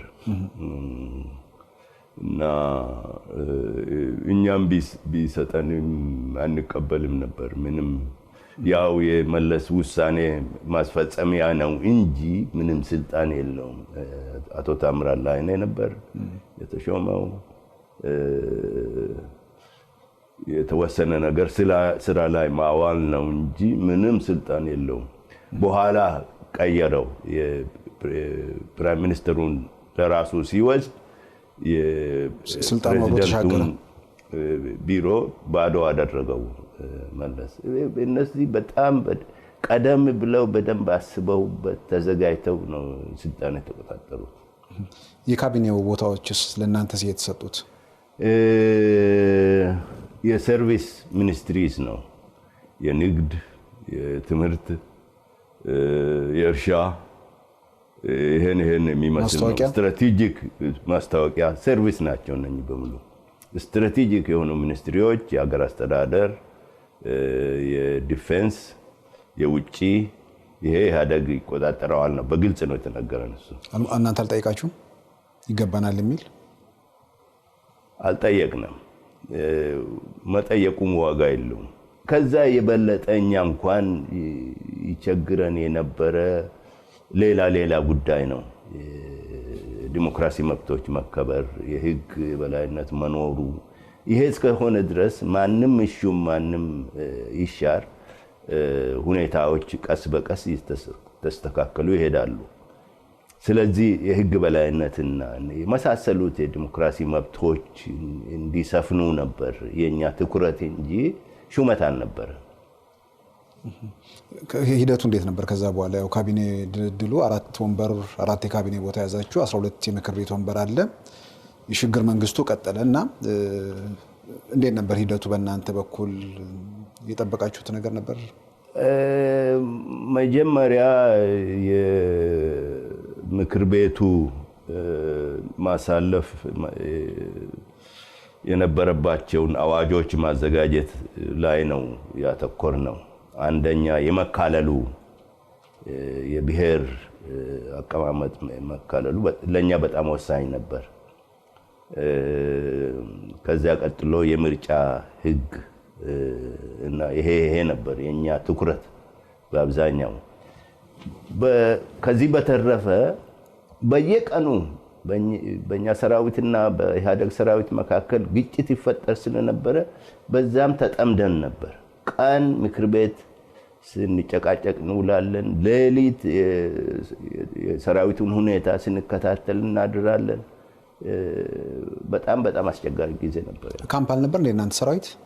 ካምፕ አልነበር የናንተ? መጨረሻ ላይ ነው ካምፕ የገባው ያን ያልገባ እንጂ ቀደም ብሎ በምዕራብ ይሄ ደምቢዶሎ አካባቢ እስከ ግዳሚ ቤጊ ተቆጣጥሮ ነበር እና እኛ ነበር የምናስተዳደረው ይሄን አካባቢ። በሐረርጌ ከዋናው መንገድ በስተቀር ገጠሩ በብዛት የነበረው በእኛ ሰራዊት እጅ ነበር እና የኛ ሰራዊትና የነሱ ይጋጭ ነበር አብዛኛውን ጊዜ በነሱ በሚሰነዘር ጥቃት ምክንያት እና ወጥረው ነው ያዙን። አንድ አፍታ ሰላም እንዲኖረን አልፈለጉም። በጣም ቢዚ አድርገው ነው ያዙን። ይሄ ሲሆን ግን ይሄ ነገር ለምን እንዲቆም ወይ ደግሞ ሂደቶች በሰላም እንዲያልፉ አትነጋገሩም ከእናቶ መለስ ጋር? ከነሱ ጋር ዳይሬክትሊ እንነጋገራለን፣ የትም አይደርስም። ከዚህ አልፎ እነሱም ኢንትረስት ይኖራቸዋል በማለት ሁለቴ ሶስቴ አስመራ ሂጄ ከአቶ ኢሳያስም ጋር ይሄ ሁኔታ አሳሳቢ መሆኑን የተመካከርኩበትና መፍትሄ አብረን እንድንፈልግ የተደረገበት ጊዜ ነበር። በእኛና በወያኔ በኢህአዴግ መካከል ሁለቴ ሶስቴ ስምምነቶች ይፈረማሉ። ስምምነቶቹ ግን ስራ ላይ አይውሉም። ጊዜ መግያ ብቻ። የኦነግም ለማጥፋት ውሳኔ ነበራቸው እነሱ እና ምክንያት እየፈለጉ የምናደርጋቸውም ስምምነቶች እድል እንዲሰጣቸው አድርገው የተረጎሙት አጀንዳቸው የነበረ ኦነግን ማጥፋት ላይ ነበር የተሰማሩት። መጨረሻ ላይ አሜሪካኖቹ ሁሉም ተሳትፈው ስምምነት ላይ ተደረሰ። ያ ስምምነትም ተጣሰ። ምን ነበር ስምምነቱ? ምን ነበር ስምምነቱ? ሰራዊት ካምፕ እንዲገባ፣ ምርጫ እንዲካሄድ፣ ሁለቱም ሰራዊት አብዛኛው ሰዎች የማይረዱት የኦነግ ሰራዊት ብቻ ካምፕ እንደገባ ነው። ስምምነቱ ግን ሁሉም ሰራዊት ካምፕ ካልገባ ምርጫ ማካሄድ አይቻልም። ዲሞክራሲያዊ የሆነ ምርጫ ማካሄድ የምንፈልግ ከሆነ ሁሉም ሰራዊት ከህብረተሰብ ወጥቶ ካምፕ መግባት አለበት። ድንበር ማን ይጠብቃል? ድንበርማ ድንበር ነው። ሰራዊት ከከተማ እንዲወጡ ነው ከከተማና ከህብረተሰቡ ውስጥ ከተማ ብቻ አይደለም፣ በየመንደሩም ነበሩ ያኔ። የድንበርማ በኋላ ነው የመጣው እንጂ ያን ጊዜ ህብረተሰብን ነበር ሰራዊት የሚቆጣጠረው እንጂ ስለ ድንበር ጉዳይ ሰራዊቱም ጉዳዩ አልነበረም፣ ፖለቲከኞቹም ጉዳያቸው አልነበረም።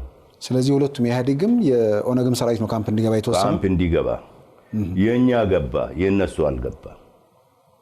ይሄን ታዛቢዎቹም ያውቃሉ። ሻዕቢያም እንደ ታዛቢ የመጡ ናቸው። አሜሪካኖችም ታዛቢዎችን መድበው ነበር። የኢህአዴግ ሰራዊት ካምፕ እንዳልገባ ግልጽ ነው። እናንተ አልገባም ብላችሁ እንግዲህ ለሸምጋዮቹ ስታመለክቱ ምን እንደሚሉት እነሱ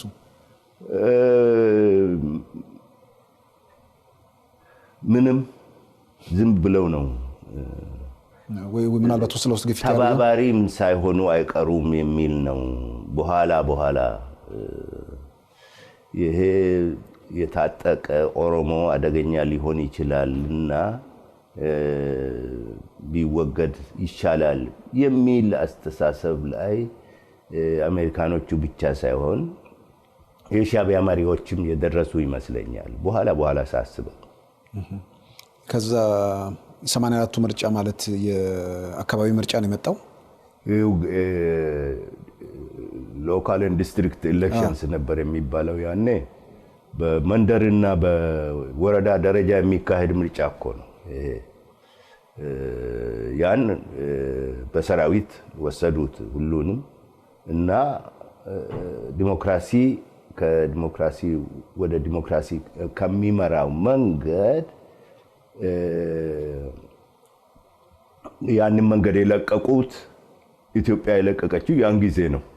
ከዚያ በኋላ የመጡት ምርጫዎች በሙሉ የባሰ የከፋ መጣ እንጂ ምንም የተሻለ ነገር የለም። አሁን እንግዲህ የመጨረሻው 100% የሀገሪቷን ምርጫዎች በሙሉ አሸንፉ። እንግዲህ ሰኔ ላይ ነበር፣ ሰኔ 84። እንግዲህ አንድ አመት ያህል ሽግግሩ መንግስት ሄዷል። እሱ ላይ ሲደርስ እናንተ አልተሳተፋችሁም አይደል? ምርጫው ሊመጣ ሲል እኛ ምርጫ ምንም ዋጋ የሌለው ምርጫ፣ ውጤቱ የተወሰነ የታወቀ በቅድሚያ የታወቀ ምርጫ መሳተፍ ዋጋ የለው። እንዲያውም እንዲህ አይነት ምርጫ ከማካሄድ ሰዎችን ሾሞ መግዛት ይሻላል። ገበሬው ስራ ላይ ይዋል፣ መጥቶ ይመዘገባል፣ ሌላ ቀን መርቶ ምርጫ ያካሄዳል። ለምን ያስቸግሩታል? ውጤቱ የታወቀ ነው። ዛሬም ቢሆን አያስፈልግም ምርጫ። እንደዚህ ከሆነ ጁን ላይ የተካሄደ ምርጫ እኛ ሲቃረብ ሁኔታውን ስናይ ምንም ዋጋ የሌለው መሆኑን ስናቅ ከምርጫው ላይ እንደማንሳተፍ ግልጽ አደረግን። ስምምነቱ የሽግግሩ ስምምነት እንደፈረሰ ነው የወሰንነው በእኛ በኩል። ከተማ የነበርን ምንም ችግር አልነበረብንም። በሰላም እንድንወጣ ነው ያደረጉት። ፓስፖርት አዘጋጅተው ይወጡ። ሜዳ ላይ ግን በሰራዊት ላይ የተካሄደው ጥቃት ብዙ መስዋዕትን ያስከፈለ፣ ብዙ የኦነግ አመራር አካል አባላትን ያጣንበት የተሰዉበት ሁኔታ ነበር። ያ ከፍተኛ ቁስል ነው የተወሰው። ውጡ ነው ያላችሁ ወይስ እንዴት? እናንተ በቃ ነው ያላችሁት? እኛ ነን የለቀቅነው። ምክር ቤቱ ነው። ዋጋ የለውም እዛ መቀመጥ። ህዝብን ማታለል ዋጋ የለውም። የካቢኔ ቦታዎቹንስ ከመንግስት ከወጣንማ እነሱም ሁሉም ለቀቁ። ከዛ በኋላ እናንተ በቦሌ ነው የወጣችሁት? ሌሎቹ ወጡ። ለጥቂት ወራት ቆየሁ አዲስ አበባ። ምን እያደረጉ? አብዛኛውን ከሜዳ ያኔ በተለይ ምስራቅ ከነበረው አለቃዬ ጋር ግንኙነት አደርግ ነበር። የጦር አዛዥ ነው? አዎ፣ አቶ ገላሳ ዲልቦ ጋር ግንኙነት አደርግ ነበር። ከዲፕሎማቶች ጋር ግንኙነት አደርግ ነበር። ወጥቼም የተመለስኩበት ሁኔታ ነበር። እስከ ዋሽንግተን መጥቼ ኮንግሬሽናል ሂሪንግ ነበር፣ እዛ ላይ ተሳተፍኩ። ደግሞ አስመራ ላይ ድርድር ተጀመረ። ከማን ጋር? ከኢትዮጵያ መንግስትና እኛ በአቶ ኢሳያስ አደራዳሪነት አምባሳደሮችም ተጨምረው ዛን ድርድር ይሳተፍና አዲስ አበባ መለሳለሁ። እስከ ኖቬምበር 92 እዛ ነበርኩ። ድርድሩ ላይ ምንድነው እንግዲህ ድርድር ከተጀመረ ምን እንድትሰጡ ምን እነሱ ምን እንዲተው ነበር እንትን የምትሉ የሚባለው? እኛ የፈለግ መጨረሻ ያን ድርድር ምንም ተስፋ እንደሌለው የወሰንበት ሁኔታ በሰራዊት ላይ ነበር።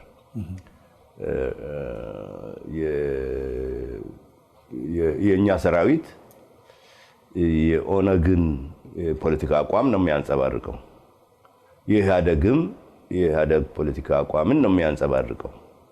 በዚህ ፓርቲሳን በሆነ ሰራዊት አንድን ሀገር ማስተዳደር ወይም ዲሞክራሲያዊ የሆነ ስርዓት መገንባት አይቻልም። ስለዚህ የሁላችንም ሰራዊት ትጥቁን እንዲፈታ ሌላ ሰራዊት እንዲመለመል በታወቀ በኢንተርናሽናል ደረጃ ናን ፓርቲሳን በሆነ ዶክትሪን ስር እንዲደራጅ ነበር ጥያቄ ያቀረብነው። ለዚህ ቴክኒካል የሆኑ ጉዳዮችን መወያየቱ ይቻላል ሐሳቡን ከተቀበሉ። ሐሳቡን ግን ሻዕቢያ ወያኔ ብቻ አይደለም እና አቶ ኢሳያስም አልተቀበሉትም ይመስለኛል። ያኔ ሰራዊታቸው ኢትዮጵያ በብዛት ኢትዮጵያ ስለነበረ የሳይጥማቸው ነው የቀረው። የሻዕቢያ ሰራዊት ኢትዮጵያ ነበር ያኔ ማለት ነው። እስከ 90 በፈረንጅ እስከ 96 እኮ የሻዕቢያ ሰራዊት ከፍተኛ ቁጥር ያለው ኢትዮጵያ ውስጥ ነበር። ለምን ቲፒኤልኤፍ ብቻውን አይችልም የሚል ነው ምንድነው? ያውን ድጋፍ ለመስጠት እስኪደራጁ እስኪቋቋሙ ድረስ እገዛ ሲሰጥ ነበር። 96 ላይ የኤርትራ ሰራዊት ከኢትዮጵያ ሲወጣ እኔ የተሰማኝ ግጭት ሊፈጠር ተቃርበዋል የሚል ነው የደመደምኩት ያኔ እና አመት ሳይሞላ ተጋጩ። እንግዲህ በዛ በኩል አስመራም የተደረገው ድርድር አልተሳካም፣ አለቀ። ግን ከኦነግን ወክሎ እርሶ ይወዳደራሉ። መንግስትን ወክሎ ማን ነበር ነው የሚደራደረው? ስዬ አብርሃ አብዛኛውን ጊዜ ይመጣ የነበረ፣ ተወልደ ማርያም አንዳንዴ ነጋሴውን ይዘው ይመጣሉ። እንደዚህ ነበር።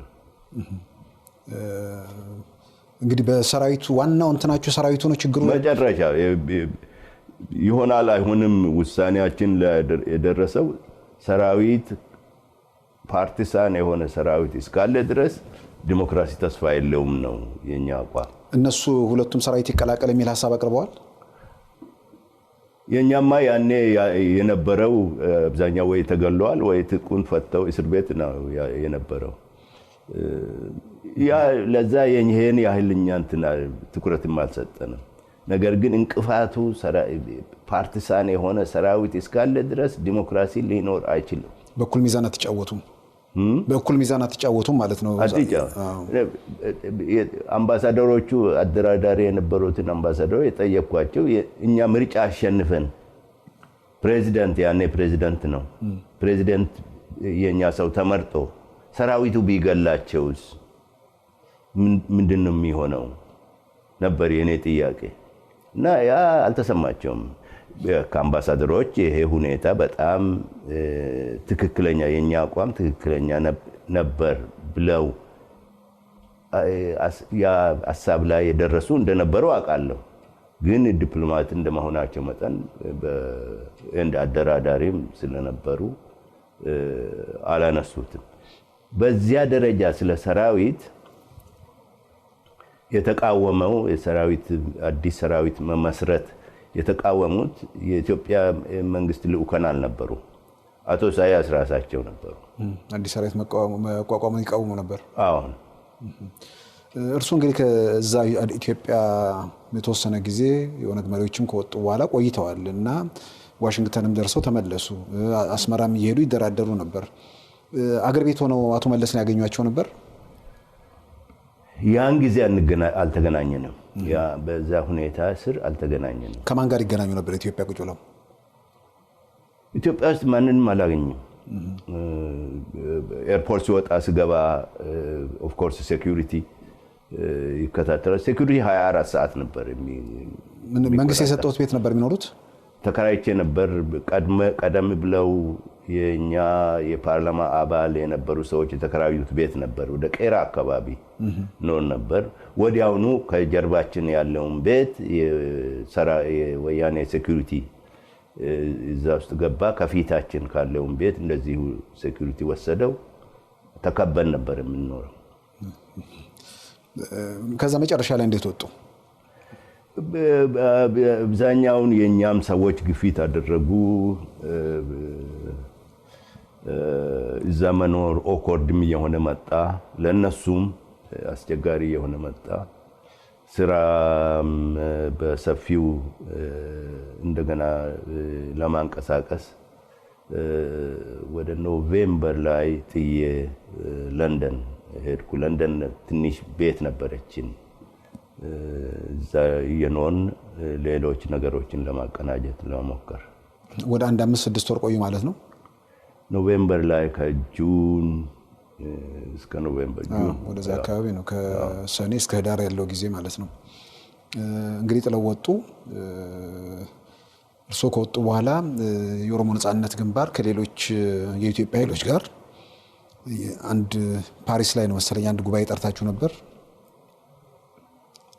ኢትዮጵያ ውስጥ አዲስ የሽግግር መንግስት እንዲመሰረት የሚጠይቅ።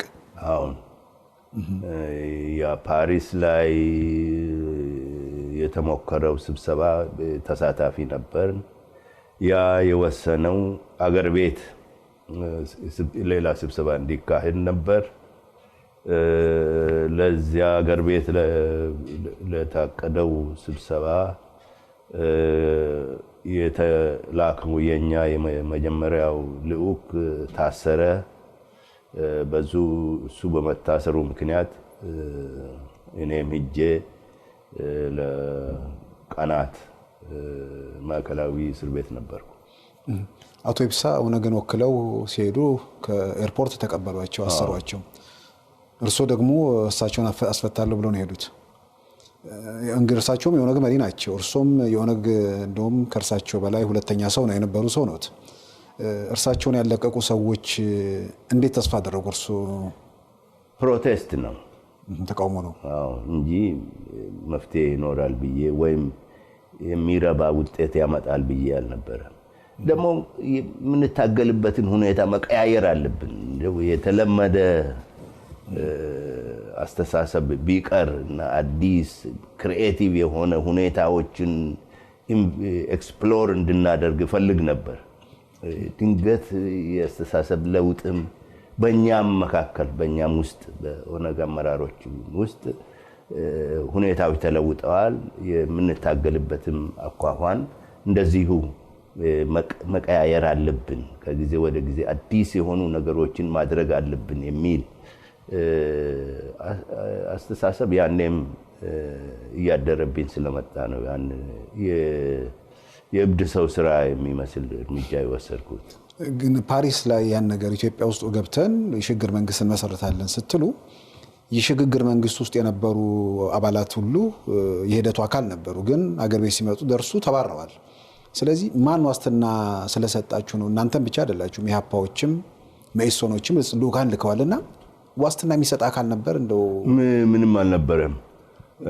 ይሄ አዲስ ሁኔታ የተፈጠረበት ጊዜ ነበር። ቅድም እንዳልኩ የቀዝቃዛ ጦርነት ማለቂያ በአመት ወይም 2 አመት ከዛ በኋላ ስለሆነ አዲስ ሁኔታዎች ተፈጥረዋል። በእነዚህ ሁኔታዎች ስር አዳዲስ የትግል ስልቶችን መከተል አለብን በሚል ነው ያ ሁሉ ሪስክ የተወሰደው። ማስታወስ ያለብን ያን ጊዜ ዲሞክራቲዜሽን ከፍተኛ አጀንዳ ነበር በዓለም ደረጃ። በምዕራቦቹም አገሮች ቀድሞ ሶቪየት ህብረት ቀጠና የነበረውን በሙሉ ዲሞክራታይዝ ማድረግ እየታቀደና ስራ ላይ የዋለ ስለነበር ዲሞክራቲዜሽን የሚባል አስተሳሰብ በሰፊው ይናፈስ ነበር፣ ድጋፍም ነበረው። ስለዚህ በኢትዮጵያም ያን ተጠቅመን ድንገት ለውጥ እናመጣለን በሚል ነው። እንደዛ አይነት አስተሳሰቦች ዛሬ የጅል ስራ የሚመስሉ በነበረ ሁኔታ ግን መበረታታት የነበረባቸው እርምጃዎች ነበሩ። ሁኔታው ነው። ኦነግ ወስኖ ነው የሄዱት? እርሶ በግል ነው ወይስ? ኖ እኔ ያኔ በኦነግም ላይ ሸፍቼ ነው የሄድኩት። ህገ ደንብ ጥሰው ነው ማለት ነው? አዎን፣ በግልጽ ለአለቆቼም ሳልነግራቸው አስፈላጊውን ኃላፊነት ተቀብዬ ነው የሄድኩት እንጂ በድርጅታዊ የሆነ ውሳኔ አልነበረም። ይሄ የግል ውሳኔ ነበር። የኦነግ ምላሽ ምን ነበር? ከስራዬ አባረሩኝ ከኃላፊነቱ። አዎ። ግን ኤርፖርት ሲደርሱ አሁን እርሶ አቶ ኢብሳን አስፈታለሁ ወይ ደግሞ መታሰራቸውን በመቃወም ሲሄዱ ኤርፖርት ሲደርሱ ምን ገጠሙት? እንዴት ነበር ሂደቱ? ከኤርፖርት ነው ወስደው ማዕከላዊ ወሰዱኝ። የሚያውቀው ሰው ነው? ክንፈን በሩቅ ያየሁት ይመስለኛል። ሴኩሪቲ ነው መጥቶ የወሰደኝ። ምን አሉት ሲመጣ? ምንም፣ እንኳን ደህና መጣ ብለው ወስደው ከታሰሩ ጋር ቀላቀሉኝ። ማን ጋር ነበር? እስር ቤት ማን ነበሩ? እና አቶ ኢብሳ፣ ከአሜሪካን የመጡ ሰዎች፣ ከዩሮፕ የመጣች አንዲት ሴትዮ፣ ወይዘሮ ገነት፣ የመቶ አለቃ ግርማው ለጊዮርጊስ ልጅ። አዎን፣ እነዚህን አገኘኋቸው እዛ ሂጄ። ማዕከላዊ ሁላችሁም አንድ ክፍል ነበራችሁ ማለት ነው? ወንዶቹ አንድ ክፍል ነበር። ወንዶቹ አንድ ክፍል ውስጥ? አዎን። ድንገት የምናወራውንም ለማዳመጥ አስበው ይሆናል። ምናልባት መሳሪያ ነገር ገጥመው ሊሆን ይችላል። ግን ፖለቲካዊ ውይይት እዛ ተጀመረ ወይስ እንዴት ሆነ? እንደው አላስታውስም። ውይይት ሲሪየስ የሆነ ነገር ማውራታችንን በየግል እየጠሩ ያነጋግሯቸዋል ወይስ እንዴት ነበር መጨረሻ ላይ እንትን ለማለት? ምክንያቱም ስትፈቱ በተለያየ ጊዜ ነው የተፈታችሁት። እኔም በግል ነው መለስ ቢሮ ተወስጄ ነው ከሱ ጋር ተወያይተን እንደሚለቀቅ የነገረኝ። እኔና ኢብሳ በዛ መልክ ነው የተለቀቅነው። አቶ መለስ ቢሮ ተወስደው? አዎ። ተነጋገር። ምን አሉት አቶ መለስ? መለስ አክተር ነው። ያዘነ መሰለ እና አደገኛ ሁኔታ እንደሆነ ያለንበት እንደዚህ ከሚሆን ሌላ ሁኔታ ቢፈጠር ይሻል ነበር የማለት አስተሳሰብ ሰነዘረ እና ትለቀቃላችሁ፣ ሁኔታውን ከዛ በኋላ እናያለን ነው ያለኝ። እናለቀቃለን። አይ እርሳቸው የሀገር መሪ ናቸው። ምን አደገኛ ሁኔታ አለ እርሳቸው ከተስማሙ? እንዳልኩህ ነው። መለስ አክተር ሰው ነው። ምንድነው የሚባለው በአማርኛ? አክተር ተዋናይ። እንደዛ ሰው ነው። ኦኬ። ከዛ በኋላ ማዕከላዊ መተው ውጡ ነው ያሉት? እንዴት ነው ሂደቱ? አሁን አንድ ቀን መተው ወሰዱ እኔና ኢብሳን ይመስለኛል። የፖሊስ አዛዡ የነበረ ሐሰን ሽፋ ነው። አንድ የተፈረመ ወረቀት ነበር፣ እሱን ፈረም። ኢብሳ ቤት አደረሰን ሐሰን ሽፋ። ከዛ ስንት ጊዜ ቆያችሁ? እኔ 2-3 ቀን በኋላ ወደ ዩሮፓ ተመለስኩ። ከዛ እንዴት ቀጠሉ ትግሉ በእርሶ በኩል ያለው? አሁን እንግዲህ ከኃላፊነትም ተገላግያለሁ። ያስጨንቀኝ ነበር። ኃላፊነት አለብን፣ ግን እንደሚገባ እየሰራን አልነበረም። ስለዚህ ካናዳ ባለቤት የነበረች እሷ ጋር ሄድኩና ቁጭ አልኩ። ማንበብና መጻፍ ጀመርኩ። ቀጠለ። ከዛስ በኋላ እኔ ካናዳ ለአንድ ዓመት ያህል ቆይቼ ከዚያ ደግሞ ሌላ ዘዴ ፍለጋ ናይሮቢ ሄድኩ። ናይሮቢ ሆነን መንግስትና ኦነግ መሪዎች ሊወያዩ የሚችሉበትን ሁኔታ ማበጀት ከኢትዮጵያ መንግስትም ከነመለስም ይሄ ሁሉ ጊዜ ለድርድር ዝግጁ መሆናቸውን ነበር የሚገልጹት። ያን ዝም ብለን ከመተው መሞከር አለብን በሚል ናይሮቢ ሄድኩ። ከተለያዩት የኤንጂኦዎች ጋር ድሮ ማቃቸው ግንኙነት ነበረን። በእነሱ በኩል ሌላ ኢኒሺቲቭ ደግሞ ሞከር። ያም ኢኒሺቲቭ አልተሳካም። እርስዎ ማን ከኦነግ አመራር ወርደዋል? ማን ነው ክሎን የሚደራደሩት? ግን ኮንታክት ነበረኝ ከኦነግ መሪዎችም ግሪን ላይት ነበረኝ እንዲነጋገሩ። አሁን ይሄን እንድሞክር ድጋፍ እንዲገኝ ለውይይት በር እንዲከፈት። አሁን ከሌሎች የዩሮፓ ድርጅቶች ጋር ግንኙነት ፈጥረን የፖለቲካም የፋይናንስ ድጋፍም እንዲገኝ ማድረግ ነበር ያኔ የተሞከረው። ያንም አልሰራም። ግን እርስዎ ያን ብቻ ሳይሆን ብዙ ድርድር ውስጥ ተሳትፈዋል። እንግዲህ አሁን ቀደም ሲል ከኢትዮጵያ ታስረው ከተመለሱ በኋላ ከኦነግ ኃላፊነት ለቀዋል።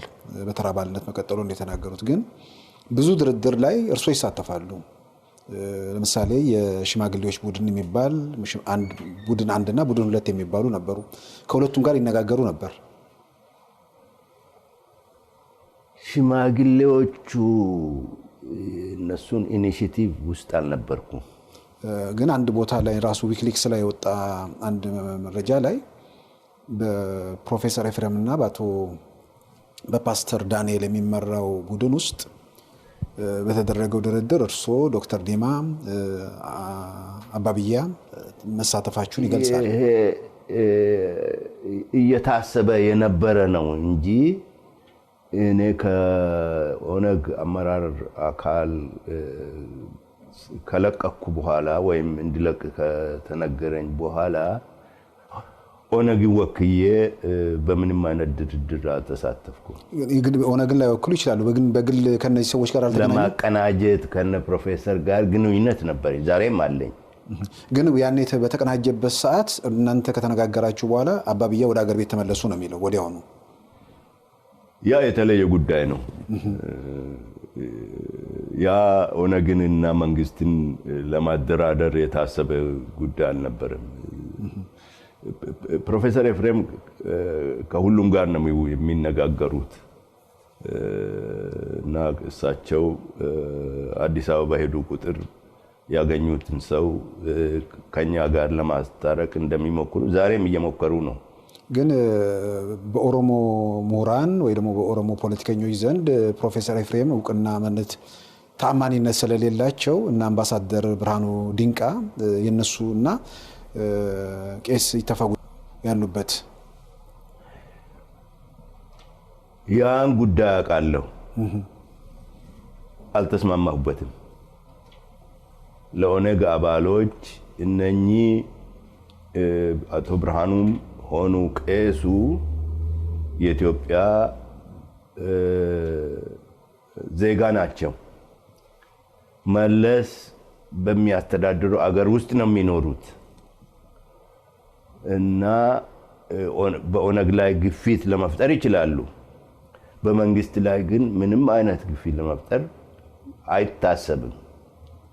ስለዚህ ይሄ ከሚሆን የሌላ ሀገር ዜጋ ጨምረን ቢሞከር ይሻላል በሚል ሐሳብ አቀረብኩ ለኦነግ መሪዎች። ሐሳቤን አልተቀበሉም። በዛ ድርድር ውስጥ በቀጥታም ሆነ በተዘዋዋሪ አልተሳተፍኩም። እንግዲህ አሁን አምባሳደር ብርሃኑም አርፈዋል። ያ ሂደትም ቆሟል ማለት ነው። የነ ፕሮፌሰር ኤፍሬም ቀጥሏል። ፕሮፌሰር ኤፍሬም ሁሉንም ለማስታረቅ ይጥራሉ። እስከዛሬም እየጣሩ ናቸው። አይ ግን እንትን ላይ አሁን በኦሮሞ ምሁራን ፖለቲከኞቹ አካባቢ በተለይ ከዚህ ቀደም የነበረ ልምዳቸው ላይ ገለልተኝነታቸውን ጥያቄ ውስጥ በማስገባት አይታመኑም የሚል ነገር ብዙ ጊዜ ይነሳልና በእርሶ በኩል እንዴት ነው? እኔ ሁሉን አምናለሁ፣ ፖዚቲቭሊ ወስዳለሁ። መጠራጠር እንደተጠበቀ ሆኖ ነገር ግን ኢኒሺቲቭ ፖዚቲቭሊ ወስዶ መሞከሩ ይሻላል። በሩ እንዳይዘጋ ነው ለመሞከር። አዎ እንግዲህ ከዛ በኋላ ይሄን ሁሉ ሂደት አልፈው ፖለቲካ እንትኑ ላይ አልቆሙም ማለት ከኦነግ ጋር ቢለያዩም እንደገና ከኢትዮጵያ ፖለቲካ ሂደት አልወጣም በሚል እንደገና ደግሞ ከሌሎች እንደዚህ ኦነግ ውስጥ ከፍተኛ አመራር ላይ ከነበሩ ሰዎች ጋር ፓርቲ መስርታችኋል። አሁን የመሰረታችሁት ፓርቲ ቀደም ሲል ከኦነግ ጋር ያለው አንድነትና ልዩነት ምንድነው? እና እስቲ ስለ ፓርቲው የሚንገሩን። አንደኛ ነገር ይሄ ኦሮሞ ዲሞክራሲያዊ ግንባር ከኦነግ የሚለይበት የግዴታ የኦሮሞ መፍትሄ የኦሮሞ ጥያቄ መፍትሄ መሆን ያለበት የተለየ ነፃ ሀገር መመስረት ላይ ተጠምዶ መቅረት የለበትም። ሰፋ ያለ አስተሳሰብ ብንወስድ ኢትዮጵያ አቀፍ የሆነ ፕሮግራም ቢወጣ ከኢትዮጵያም ዘሎ የአፍሪካ ቀንድን የሚነካካ ራዕይ ብናወጣ ይሻላል ብለን በኦነግም ውስጥ ሞክረን ያቃተን ይሄ ነው። በአንደኛ ደረጃ ከኦነግ ጋር ከኦነግ የተለየ የሚያደርገን። ሁለተኛው ኦነግ መሪዎች እስካሁንም በትጥቅ ትግል የኦሮሞን መብት ለማስከበር ይሞክራሉ። እኛ በዛ እንለያለን። የትጥቅ ትግል ዲሞክራሲ ሊያመጣ አይችልም። ህዝባዊ የሆነ ትግል የተሻለ ነው የሚል አቋም ነበረን የወሰንነው። በእነዚህ ሁለቱ ትልልቅ ነጥቦች ላይ ከኦነግ የተለየን ነን። ስንት ዓመት ሆነ አሁን አዲሱ ፓርቲ? 3ኛ ዓመቱ እየተቃረበ ነው። እንዴት ነው እንቅስቃሴው በህዝቡ ዘንድ በዓለም አቀፉ ማህበረሰብ እንዴት ነው? ደህና ነው። የፈለግነው ያህል አላደገም፣ ግን ከዜሮ የጀመረ ድርጅት እንደመሆኑ መጠን ደህና ነው። ግን ይህን ፓርቲ ሀገር ውስጥ ለማስመዝገብ እንቅስቃሴ ጀምራችሁ ነበር? አሁን አልተቻለም። እዛ ያሉትም እየተጨነቁ ነው። ለምንድን ችግሩ ምንድን ነው? ምን ገጠመ? ችግሩማ የኢትዮጵያ መንግስት ያሉትንም የተመዘገቡትንም ለማንቀሳቀስ ፍላጎት ስለሌለው ነው። ግን እርስዎ ጥረት አድርገዋል? አገር ቤት ድረስ ሄደዋል? አሁን ብዙ ሞከርን። በየቦታው ባለስልጣናትን አግኝተን እስከ ከፍተኛ ደረጃ ድረስ ሲናገሩ አይቃወሙም ወደ ሀገር መመለሳችንን፣ ግን በስራ አይተረጉሙም። ሲያቅተን ሄደን እዛው እንደራደር ብለን ተነስተን ሄድን። አልፈለጉም እንድንሄድ ጠየቁን። እኛም ጭቅጭቅ ውስጥ ከመግባት በማለት ትተን ተመለስን። ስትሄዱ ችግር አልነበረም? ምንም አልገጠሞትም? ስንገባ ምንም ችግር አልነበረም። ስንት ነበራችሁ? 2 ከውጭ የሄድን፣ አንድ በሌላ ምክንያት ቀድሞን የሄደ ሰው 3 ነበር ማለት ነው። ስገቡ ችግር አልነበረም? ምንም። ሴኩሪቲ ቪዛ አስመታው። የ3 ወር ሆቴል ያዝነ ሸረተን። 2ኛ ቀን ላይ ነው ሴኩሪቲ ከኢሚግሬሽን ነው ነን ብለው ወጣቶች 2 ወጣቶች መጥተው ከመንግስት ያለን መልእክት እዛው ሀገር ውጭ ሀገር ድርድሩን ጨርሱ፣ ስለዚህ መሄድ አለባችሁ አሉ። መታወቂያ ሳይተዋቸዋል? አዎ። ሴኩሪቲ መሆናቸው የሚገልጽ? አዎ። ኢሚግሬሽን መታወቂያ ነው ያሳየኝ። እኔን ያነጋግረኝ ወጣት። ምን ሆቴል ድረስ መጥተው? አዎ። በዛ መሀል እርስዎ ከባለስልጣናት ጋር ለመገናኘት አልሞከሩም? በቴሌፎን ሞካከርኩ ነበሩ። አንዱ ውጭ ሀገር ነበር። እንዳጋጣሚ ሆኖ ስማቸውን ለመጥቀስ አልፈልግም። አንደኛው ሀገር ቤት ነበረ፣ ግን በጣም ደነገጠ። እዚህ አለሁ፣ ላገኛችሁ ፈልጋለሁ፣ ፕራይም ሚኒስትሩንም ለማግኘት ፈልጋለሁ ሲል ከፍተኛ ድንጋጤ ተሰማ። እኛ በነፃ ስለምንኖር እዛ ውስጥ ያሉት ባለስልጣናትም ምን ያህል ፍርሃት ውስጥ እንደሚኖሩ ያኔ ነው የገባኝ። እንግዲህ አቶ ሌንጮ ምናልባት ስም አልጠቅስም ብለዋል፣ ግን እንደውም ከእርሶ አስተያየት መነሳት የሚቻለው የሚደነግጡት ሰው የዋት ሰው ናቸው? የደነገጡት የዋት ሰው ናቸው የደወሉላቸው አገር ቤት ያገኟቸው? አይደሉም እኮ እንግዲህ ማለት ውጭ የነበሩት የዋት ሰው ናቸው አገር ቤት ያልነበሩት? ያን ባልገልጽ ይቻላል። እሺ፣ በጣም ነው አመሰግነው።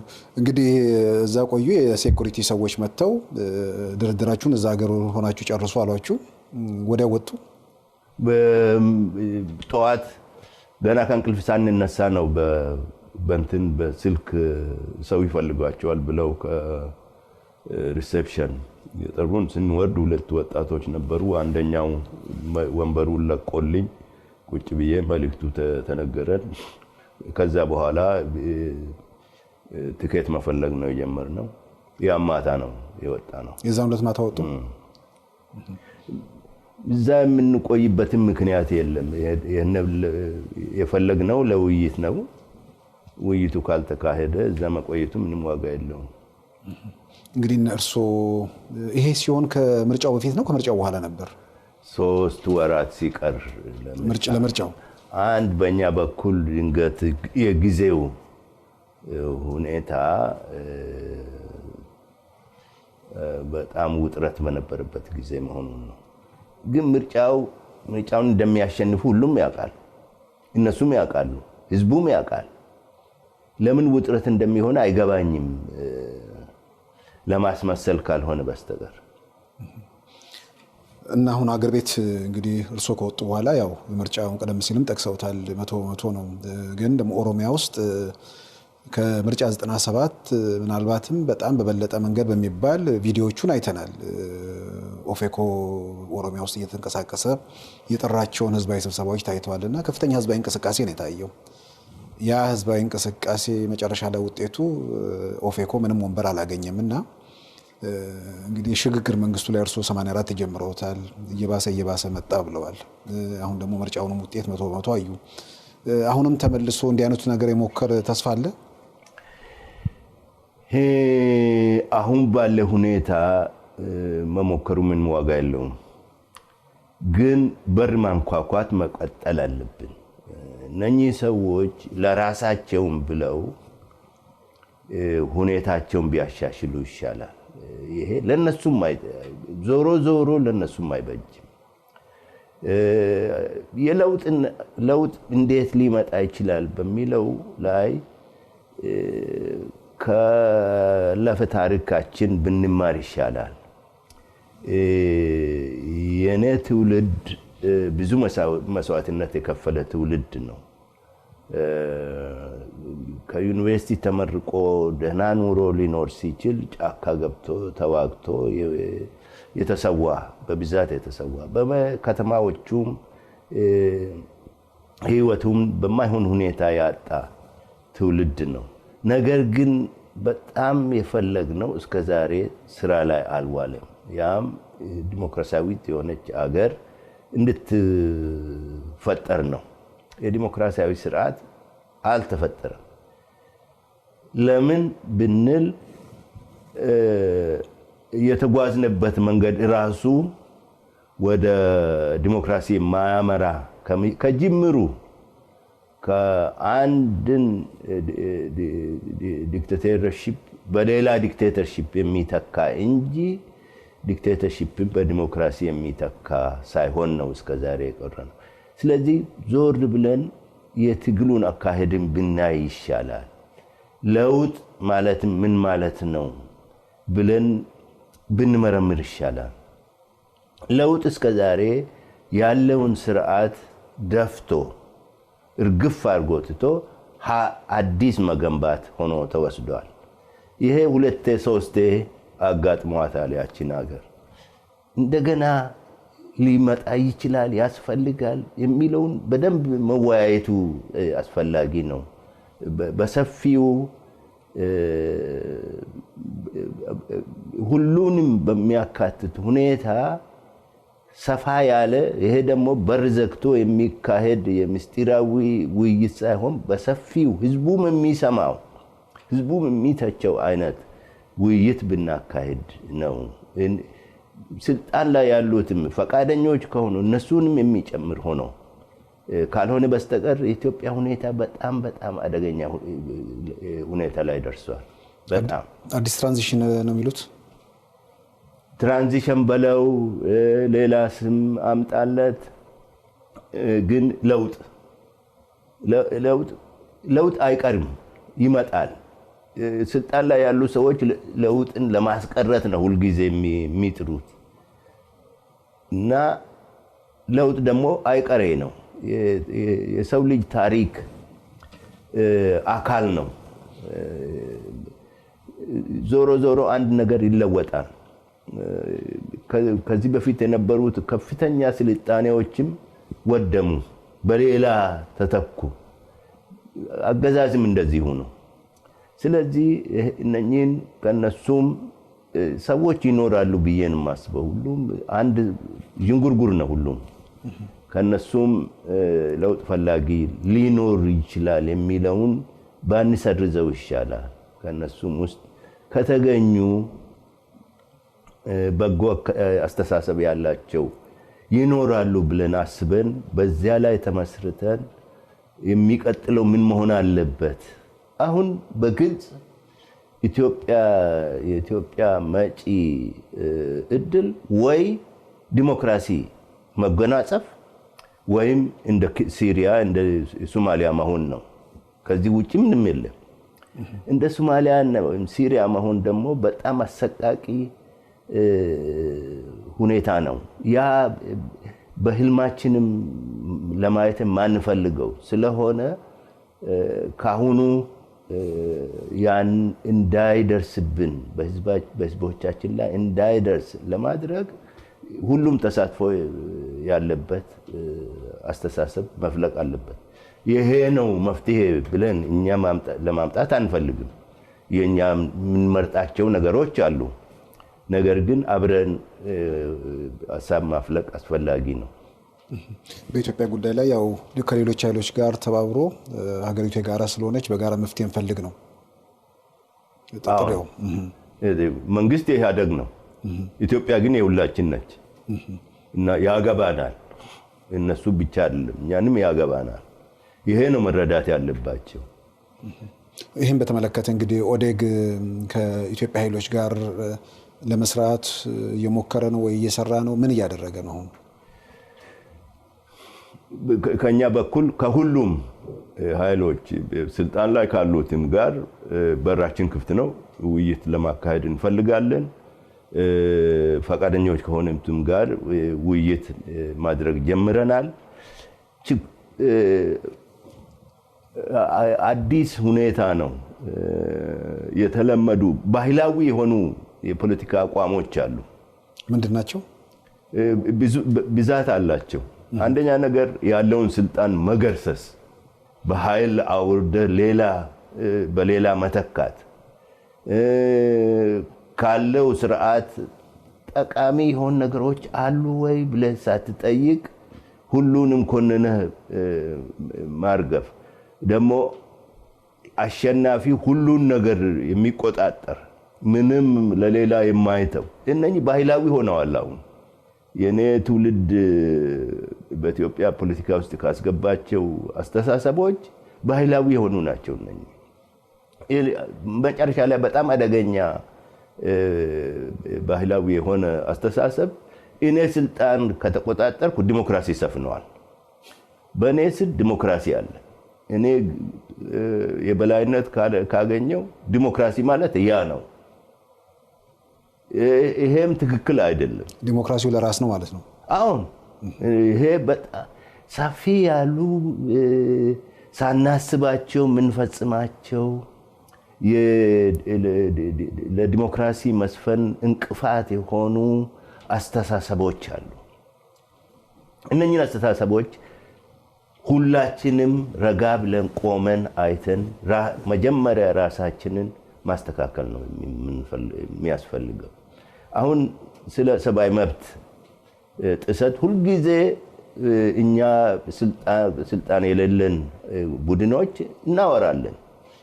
ግን እኛ ስልጣን ላይ ብንወጣስ ሰብአዊ መብት ይከበራል?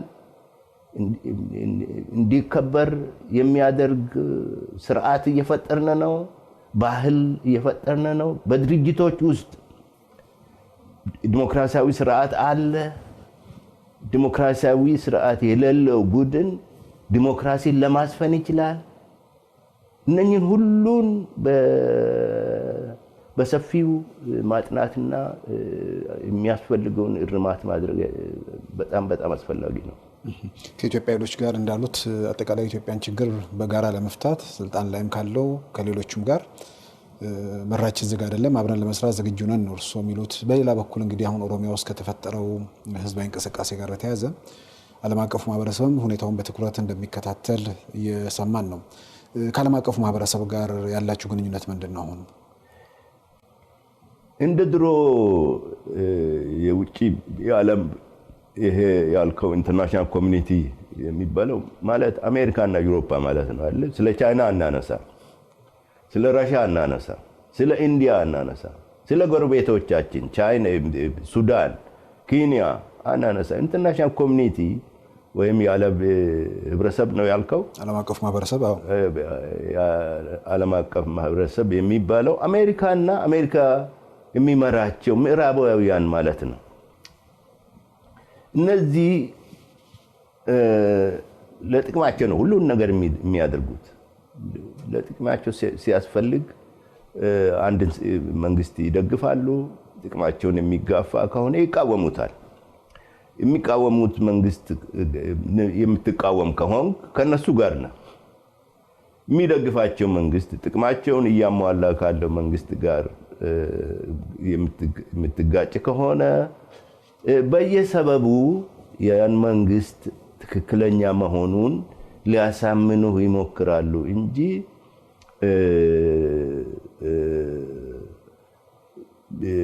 አስፈላጊ እርማት እንዲያደርግ ያ መንግስት ሲገፉ አላየንም። አሁን 25 ዓመት ሆኗል አሁን ያለው መንግስት ኢትዮጵያን ከተቆጣጠረ። ሁልጊዜ ጊዜ ያስፈልጋል፣ ጊዜ ስጡን፣ እየተነጋገርን ነው፣ ሀሳባችን እያካፈልናቸው ነው ይሉናል። ምንም ለውጥ የለም። ለውጥ ከሌለ እንዴት ነው ይሄ ነገር ያዋጣል ወይ ብለው ሲቸገሩ አላየንም። እንደዛም ሆኖ እነኚህ መንግስታት ማነጋገር ግዴታ ነው። ለምን? ኢንፍሉዌንሳቸው ከፍተኛ ነው እና ኢትዮጵያ ብትፈርስ ለነሱም አደገኛ ሊሆን ስለሚችል የሰብአዊ መብት እንዲከበር ብቻ ሳይሆን ለጥቅማቸውም የኢትዮጵያ መፍረስ አደገኛ ስለሚሆን በዚህ ላይ በመመርኮዝ እናነጋግራቸዋለን። በሰፊው ነው። እዚህ አሜሪካን ሀገር የምናውቃቸው ሰዎችም አሉ ከትግሉ ዘመን ጀምሮ። እነኚህ ሰዎች በቀጥታም በተዘዋዋሪ መንገድ ስናገኝ እናነጋግራቸዋለን። ዩሮፓም እንደዚሁ። ነገር ግን ዞሮ ዞሮ ህዝቦቻችን ራሳቸው ታግለው አስፈላጊው መስዋዕትነት ከፍለው ነው እንጂ መብታቸውን የሚጎናጸፉት ከዋሽንግተን ወይም ከብረሰልስ ተጭኖ የሚመጣልን መብት የለም።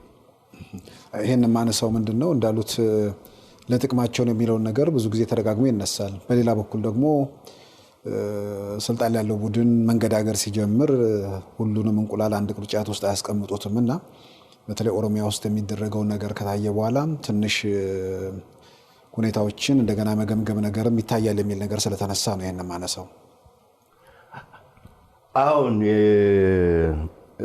አሁን በኦሮሚያ የተካሄደው ለአራት ወር ያህል የተካሄደው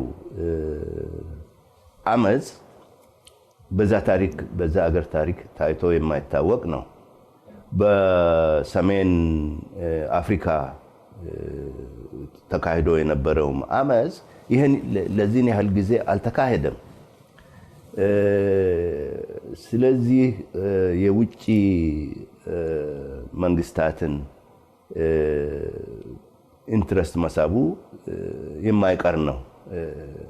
የኢትዮጵያን ብርት ነው የተንቀሳቀሰ ያለው እና በዚህ ላይ ከመንግስታት ጋር በቀጥታም ሆነ በተዘዋዋሪ መንገድ በጽሁፍም ሆነ ቀርበን በመወያየት ይሄ እንዲያሳስባቸው እየተደረገ ላለው ለዲሞክራሲ እየተደረገ ያለው ትግል ድጋፋቸውን እንዲያደርጉ እናደርጋለን። ግን ዞሮ ዞሮ ድሉ የሚመጣው በህዝቡ ነው። አሁን እንግዲህ ኦሮሚያ ውስጥ እንቅስቃሴው ቀጥሏል። ያው በዛው መጠንም የኃይል እርምጃው ከፍቷል። እንግዲህ በትንሹ ከ300 ሰው በላይ ሞቷል። እንቅስቃሴ ወደ 4 ወር ቀጥሏል። ተዳፈነ ሲባል እንደገና እየተቀሰቀሰ ነውና አንደኛ ይሄ ነገር ሁሉ አቀፍ ወይ ደግሞ ጠቅላላ ኢትዮጵያን የሚሸፍንበት ሁኔታ ምንድነው የሚለውን ነገር፣ በሌላም በኩል ደግሞ ይሄ ግድያውም እየጨመረ በሄደ ቁጥር ከውስጡ ከቁጥጥር ውጭ ወጥቶ የሆነ አክራሪዎች እጅ እንዳይገባ ኦዴግ በአጠቃላይ በዚህ በኢትዮጵያም በተለይ በኦሮሚያ ጉዳይ ላይ የምትከታተሉ የምትንቀሳቀሱ ሰዎች ምንድነው በዚህ ረገድ ያለው ነገር ስጋት ይታያችኋል? እኔ በደንብ ስጋቴ በጣም ከፍተኛ ነው። አሁን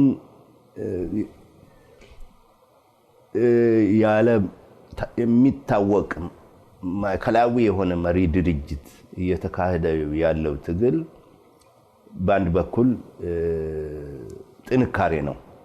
የት መተህ እንደምታከሽፈው መንግስት ያጣበት ሁኔታ ነው የተፈጠረው። ጥንካሬው ነው። በሌላ በኩል ድክመትም ነው። ድክመቱ ዞሮ ዞሮ ሌላ ኃይል ወይም ግለሰቦች ይህን ጠልፈው ወደማያስፈልግ አቅጣጫ ሊወስዱት ይችላሉ። በዚህ ላይ አንድ ነገር ለማንሳት እፈልጋለሁ። ኦሮሞ በተንቀሳቀሰ ቁጥር እስላማዊ የሆነ ሁኔታው ላይ ፍራቻ አለ። ይሄ ግን እስከዛሬ ባየነው ሁኔታ ዝም ብሎ የማያስፈልግ ጥርጣሬ ነው። ኦሮሞ አንድ ሆነዋል። እስላም ክርስቲያን ሳይል ደጋ የሚኖረውና ቆላ የሚኖረው አርብቶ አደሩ ሁሉ አንድ ላይ ነው እየተንቀሳቀሰ ያለው እና የሃይማኖት ልዩነት፣ የአካባቢ ልዩነት የነበረ ሁሉ አልቋል። እንደ አንድ ህዝብ ነው፣ እንደ አንድ ፖለቲካ ማህበረሰብ ነው እየተንቀሳቀሰ ያለው። ይልቅ ይሄ ያለውን ተስፋ የሚያጨልም ከሆነ በኦሮሞነት ታግሎ መብት መጎናጸፍ የማይቻል ከሆነ አማራጭ የመደራጀት ስትራቴጂዎች ሰዎች መፈለጋቸው አይቀርም። ያን ጊዜ ነው መፍራት ያለብን፣ መስጋት ያለብን። አሁን ዲሞክራሲያዊ የፖለቲካ መብቶች ነው እየተጠየቁ ያሉት። አንድ የኦሮሞ አንድ ሆነዋል። ኢትዮጵያም አንድ ልትሆን ትችላለች። ከዚህ በፊት ባልነበረ ሁኔታ አንድ ልትሆን ትችላለች። እንዴት ነው? እስከዛሬ በኃይል ነው። የኢትዮጵያ አንድነት እስከዛሬ በኃይል ተጠብቆ ነው ያለው። አንድ በተኩስ ሰብሮ ወጥተዋል ከነበረበት ከኢትዮጵያ። ኤሪትሪያ የሚባል ሀገር ነፃነቱን አውጀዋል። የኢትዮጵያ አንድነትም ልክ እንደ ኦሮሞ አንድነት ሊፈጠር ይችላል። ይሄም ምን ማለት ነው? ኦሮሞ አንድ አካባቢ ሲነካ እኔ ላይ እስኪደርስ ብሎ ሳይጠብቅ ሌላም አካባቢ አብሮ ሲነሳ አንድነቱን ነው ያጠናከረው። የሌሎች የኢትዮጵያ ብሔሮችም እንደዚሁ እኛን አይመለከተን፣ እኛ እስክነካ ድረስ ዝም ብለን ከማለት ለመብታቸው ቢነሱ እና አንድ ላይ ብንታገል አዲስ የኢትዮጵያ አንድነትን እውነተኛ የኢትዮጵያ አንድነትን ልንመሰርት እንችላለን። ለዚህም በር ከፋች ነው። ከፍተኛ ተስፋም እየፈጠረ ያለው የኦሮሞ እንቅስቃሴ ነው። ከዚህ ከእንቅስቃሴው ጋር በተያያዘ እርስዎ እንዳለ ድርጅቱ ኦዴግ መግለጫ አውጥቷል። ለአጠቃላይ ኢትዮጵያ ኃይሎችም የኦሮሞ ድርጅቶችም በጋራ እንታገል፣ በጋራ ይህን ችግር እንሻገር የሚል ጥሪ አድርጓል። እርስዎ በግል ደግሞ ለጠቅላይ ሚኒስትር ኃይለማርያም ደሳለኝ ደብዳቤ ጽፈዋል። በዛ ደብዳቤው ላይ ካነሱት ነገር የሀገሪቱን ጠቅላይ ኤታማዦር ሹምንና የደህንነት ዋና ኃላፊውን ከስልጣን አባሩ በኃላፊነት መጠየቅ አለባቸው የሚል ነገር ነው የተነሳውና ከተጨባጩ ነገር ጋር ይሄዳል እንደ ጥሪ እንደ ማለት አሁን ሰዎችን እየገደለ ያለ ሰራዊት፣ ሰዎችን እየገደለ ያለው ፖሊስ የሚታዘዙት በእነዚህ ሁለቱ ባለስልጣናት ነው እና ለፈሰሰው ደም ተጠያቂ ናቸው እና መጠየቅ አለባቸው። አይ ስልጣኑ ማንጋ ነው የሚለው ነገር ነው ሰው አእምሮ ውስጥ ያለው። አሁን እኛ የምናውቀው የኢትዮጵያ መንግስት መሪ ጠቅላይ ሚኒስትር ኃይለማርያም ደሳለኝ ናቸው። ቶሌንጮ ለዓለም አቀፉ ማህበረሰብ እንዲመስል ነው ወይስ መሬት ላይ ያለውን እውነታ ነው እንትን የሚሉት? እንዲህ ነው አሁን በኢትዮጵያ እየተካሄደ ያለው በተለይ በኦሮሚያ እየተካሄደ ያለው አመጽ ትክክለኛ ኢትዮጵያን እየገዛት ያለ ማን እንደሆነ ነው ቁልጭ አድርጎ ያወጣው። በተለይ በኦሮሚያ ሰራዊት የተመረጠ ቅርብ ጊዜ 100% የኦሮሚያንም አካባቢ የተቆጣጠረ ፓርቲ በህዝብ የተተፋ መሆኑ ግልጽ የሆነበት ያ አቅቶት እውነተኛ የኢትዮጵያ ገዢ ድሮም ኦሮሞን ሲገዛ የነበረ ማን እንደሆነ ቁልጭ ብሎ የወጣበት በሰራዊት መሆኑ ግልጽ ነው። ሰራዊት ነው እና ዞሮ ግን በኢትዮጵያ ደረጃም ገና ሰራዊት ስልጣን ስላልተቆጣጠረ እኛ የምናውቀው አቶ ኃይለማርያም ደሳለኝን ነው። ዓለምም ሲሄድ ጀነራል ገሌ ብሎ አይፈልግም። ከአቶ ኃይለማርያም ጋር ነው የሚወያዩት። እንግዲህ ሰዎች አቶ ሌንጮ ሁኔታውን ያውቃሉ። ያው ለዓለም አቀፉ ማህበረሰብ ነጥብ ለማስቆጠር ሲሉ ይሄን ጽፈዋል ብሎ እንትን ያሉትን ነገር ስለተመለከቱ፣ ምክንያቱም ኢትዮጵያ ውስጥ ያለው የፖለቲካ ስልጣን በግልጽ ይታወቃል። ስልጣኑ ማን ጋር ነው የሚለውም በግልጽ የሚታይ ነገር ነው በሚለው ነገር ስለሚነሳ ነው ይሄን እንትን ያልኩትና እንግዲህ አቶ ሌንጮ ምናልባት ሰፋ ያለ ጊዜ ወስደን በኢትዮጵያ ጉዳይ ላይ በተለይ ኦሮሚያ ውስጥ እየተደረገ ያለውን ነገር በስፋት አብራርተዋል። በጣም ነው የማመሰግነው። ምናልባት እንደማጠቃለያ የሚጨምሩት ነገር ካለ እድል ልስጥዎት። ኢትዮጵያ ወይ ወደ ዲሞክራሲያዊ አንድነት እየመራች ነው፣ ወደዛ ልናስተላልፋት እንችላለን። ያንን ማግኘት ካቃተን ግን ወይ ዲክቴተርሺፑ ከዚህ በፊት የከፋ አይነት ሆኖ ይቀጥላል፣ ወይ ደግሞ የስርዓት መፍረስ ሊመጣ እንደሚችል ሁላችንም አውቀን በየፊናችን ትግሉ እንዲፋፋም አስተዋጽኦ ማድረግ አለብን። እንዳልኩት በእኛ በኩል ውይይቶችን ለማካሄድ ዝግጁ ነን። ስለ ኢትዮጵያ ጣፋንታ መጪ ጊዜ ምን መሆን እንዳለበት መወያየት እና ሀሳቦችን ማፍለቅ አስፈላጊ ነው። ለዚህም በሁሉም በኩል መትጋት አለብን። በኦሮሚያ እየተካሄደ ያለው ትግል እንዲቀጥልና ወደ ሌላውም አካባቢዎች እንዲስፋፋ ሁላችንም የምንችለውን ያህል መሳተፍ አለብን። ከተጋን የተሻለ ሁኔታ እንደሚፈጠር እምነት አለኝ። አመሰግናለሁ። አቶ ሌንጮ። እንደ ማጠቃለያ አንድ ነገር ላንሳ። ብዙ ጊዜ ከኦነግ ጋርም ተደጋግሞ የሚነሳ ነገር ስለሆነ አሁን አንዳንዴ ይሄ እንቅስቃሴም ሲጀመር ይሄ ሰው ውስጥ የሚፈጥረው ስጋት አለና በደኖ ጭፍጨፋ ብዙ ጊዜ ከኦነግ ጋር ይነሳልና እስቲ እርሶ እንደ ኦነግ በወቅቱ እንደነበረ የኦነግ መሪ የበደኖ ጭፍጨፋ በኦነግ እይታ ምን ነበር? ኦነግ የበደኖ ጭፍጨፋ ጋር በተያያዘ ይነሳል። እዛ ላይ በደኖ ስለደረሰው እልቂት ያንን አስከፊ ዘግናኝ እልቂት ያደረሰው ኦነግ ነው በሚል የኢትዮጵያ ቴሌቪዥን ላይ በተደጋጋሚ ተነግሯል። አቶ መለስም ሌሎች የኢህአዴግ መሪዎችም በግልጽ ተናግረዋል። ኦነግ በደኖን ጭፍጨፋ እንዴት ነው ኦነግ ነጭ የፈጸመው?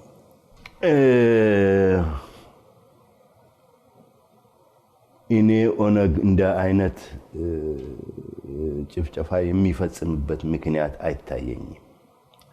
ከውጪ እንደሚወራው እኛ ዘረኞች አይደለንም። የዘረኝነትን ትምህርትም አስተምረን አናውቅም። እኛ ስርዓትን ነው የምንቃወመው። እኩልነት ያልሰፈነበትን ስርዓት የቀድሞውም የዛሬውንም ነው የምንቃወመው እንጂ ግለሰቦችን ከዚህ ብሔር ተወለዱ ወይም ከዛ ብሔር ተወለዱ በማለት የምናጠቃበት ምክንያት የለም። ያ የበደኖ ሁኔታ ገና የመጀመሪያዋ ምርጫ እየተቃረበች በነበረችበት ጊዜ አሁን ባለው መንግስት ካድሬዎች ተቀነባብሮ ቪዲዮ ተነስቶ መጀመሪያ የትም ቦታ ሳናውቀው በቴሌቪዥን ላይ በቀረበበት ጊዜ ነው ያወቅነው። እና ይሄ ፕሮፓጋንዳ ነው፣ የመንግስት ፕሮፓጋንዳ ነው። እውነት ቢሆን በእውነት ያ ወንጀል ተፈጽሞ ከሆነ የኦነግ ኃላፊ በአዲስ አበባ የነበርኩ እኔ ነበርኩ። ትክክለኛ የመንግስት እርምጃ መሆድ የነበረበት ሜዳ የነበሩትን ሳይሆን እኔን ማሰር ነበረባቸው። እኔን ፍርድ ቤት ማቅረብ ነበረባቸው። ያ ሳይደረግ ዝም ብሎ እንደገና ተደጋግሞ ሲወራ እውነት እየመሰለ መጣ እንጂ ያ ፕሮፓጋንዳ ነው። ይሄ ነገር እንዲጣራ እናንተ አልሞከራችሁም? ሞከርን። ወደ መውጣታችን እየተቃረበ እና ውዝግብ እየበዛበት በነበረ ሁኔታ አንድ ነገር ልንገር። ያኔ ከሽግግር መንግስት ወጥተን ጦርነት በእኛና በእነሱ መካከል በተካሄደ ጊዜ አንዲት ጋዜጠኛ የቢቢሲ ጋዜጠኛ ጠርተው ኦነግ በግቢ ውስጥ የቀበረ ሬሳ አለ አውጥተን እናሳይሻለን ብለዋት ቆፍረው አውጥተው ስታየው ቅርብ ጊዜ የተቀበረ ነው።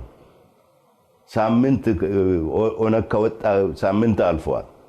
ከዛ በኋላ የተቀበረ ራሷ ነገረች። እንዲህ አይነት ስራ የሚሰሩ ሰዎች ናቸው። በጣም ነው የማመሰግነው አቶ ሌንጮ ጥሪያችን አክብረው ኢሳት ዋሽንግተን ዲሲ ስቱዲዮአችን ተገኝተው እንዲያለ ሰፋ ያለ ነገር ስለሰጡን በተመልካች በአድማጭ ስም ከልብ አመሰግናለሁ። እግዚአብሔር ይስጥልኝ አቶ ሌንጮ። ለአማርኛ የሚቅርታ ጠይቃለሁ። በደንብ ተናግረዋል። እንግዲህ ይህን እንቅስቃሴን በተመለከተ እንደማጠቃለያ በኦሮምኛ መልእክትም ጥሪም ካሉት እሱን እንስማ። ያ ቀብሳውኒ ኦሮሞ ብየ ኬስ ጅርተን ጨራ ከናን ዳምሰን ቀቡስኒ ብደበርሳ ቀብሶን ቱርተን ቡአ ቡሱ ጀልቀቤራ እንጂፈኖ ገረገራ ገልሜሲተኒቱ ወሬገም ኬሰን ጉዳ ተኡሌ ፉርማተት ደመማ ጅራ ከናፍ ጀባዳ ከን ያደቹ ቀብደን ሰገሌን ኬሰን ደጋሜ ሰገሌን ኡመተ ኦሮሞ አዱኛ ረት ደጋሜ ሁምኖኒ ብራስ ከብየ ሰነ ኬሰ ጅራተን እስኒፍ ደድማቹፍ ቆጲ ረጅሩ ጀባዳ እንጂፈኖ ዳን ኬሳ ባና ገለቶማ። በጣም አመሰግናለሁ አቶ ሌንጮ። እግዚአብሔር ይስጥልኝ። ኦኬ።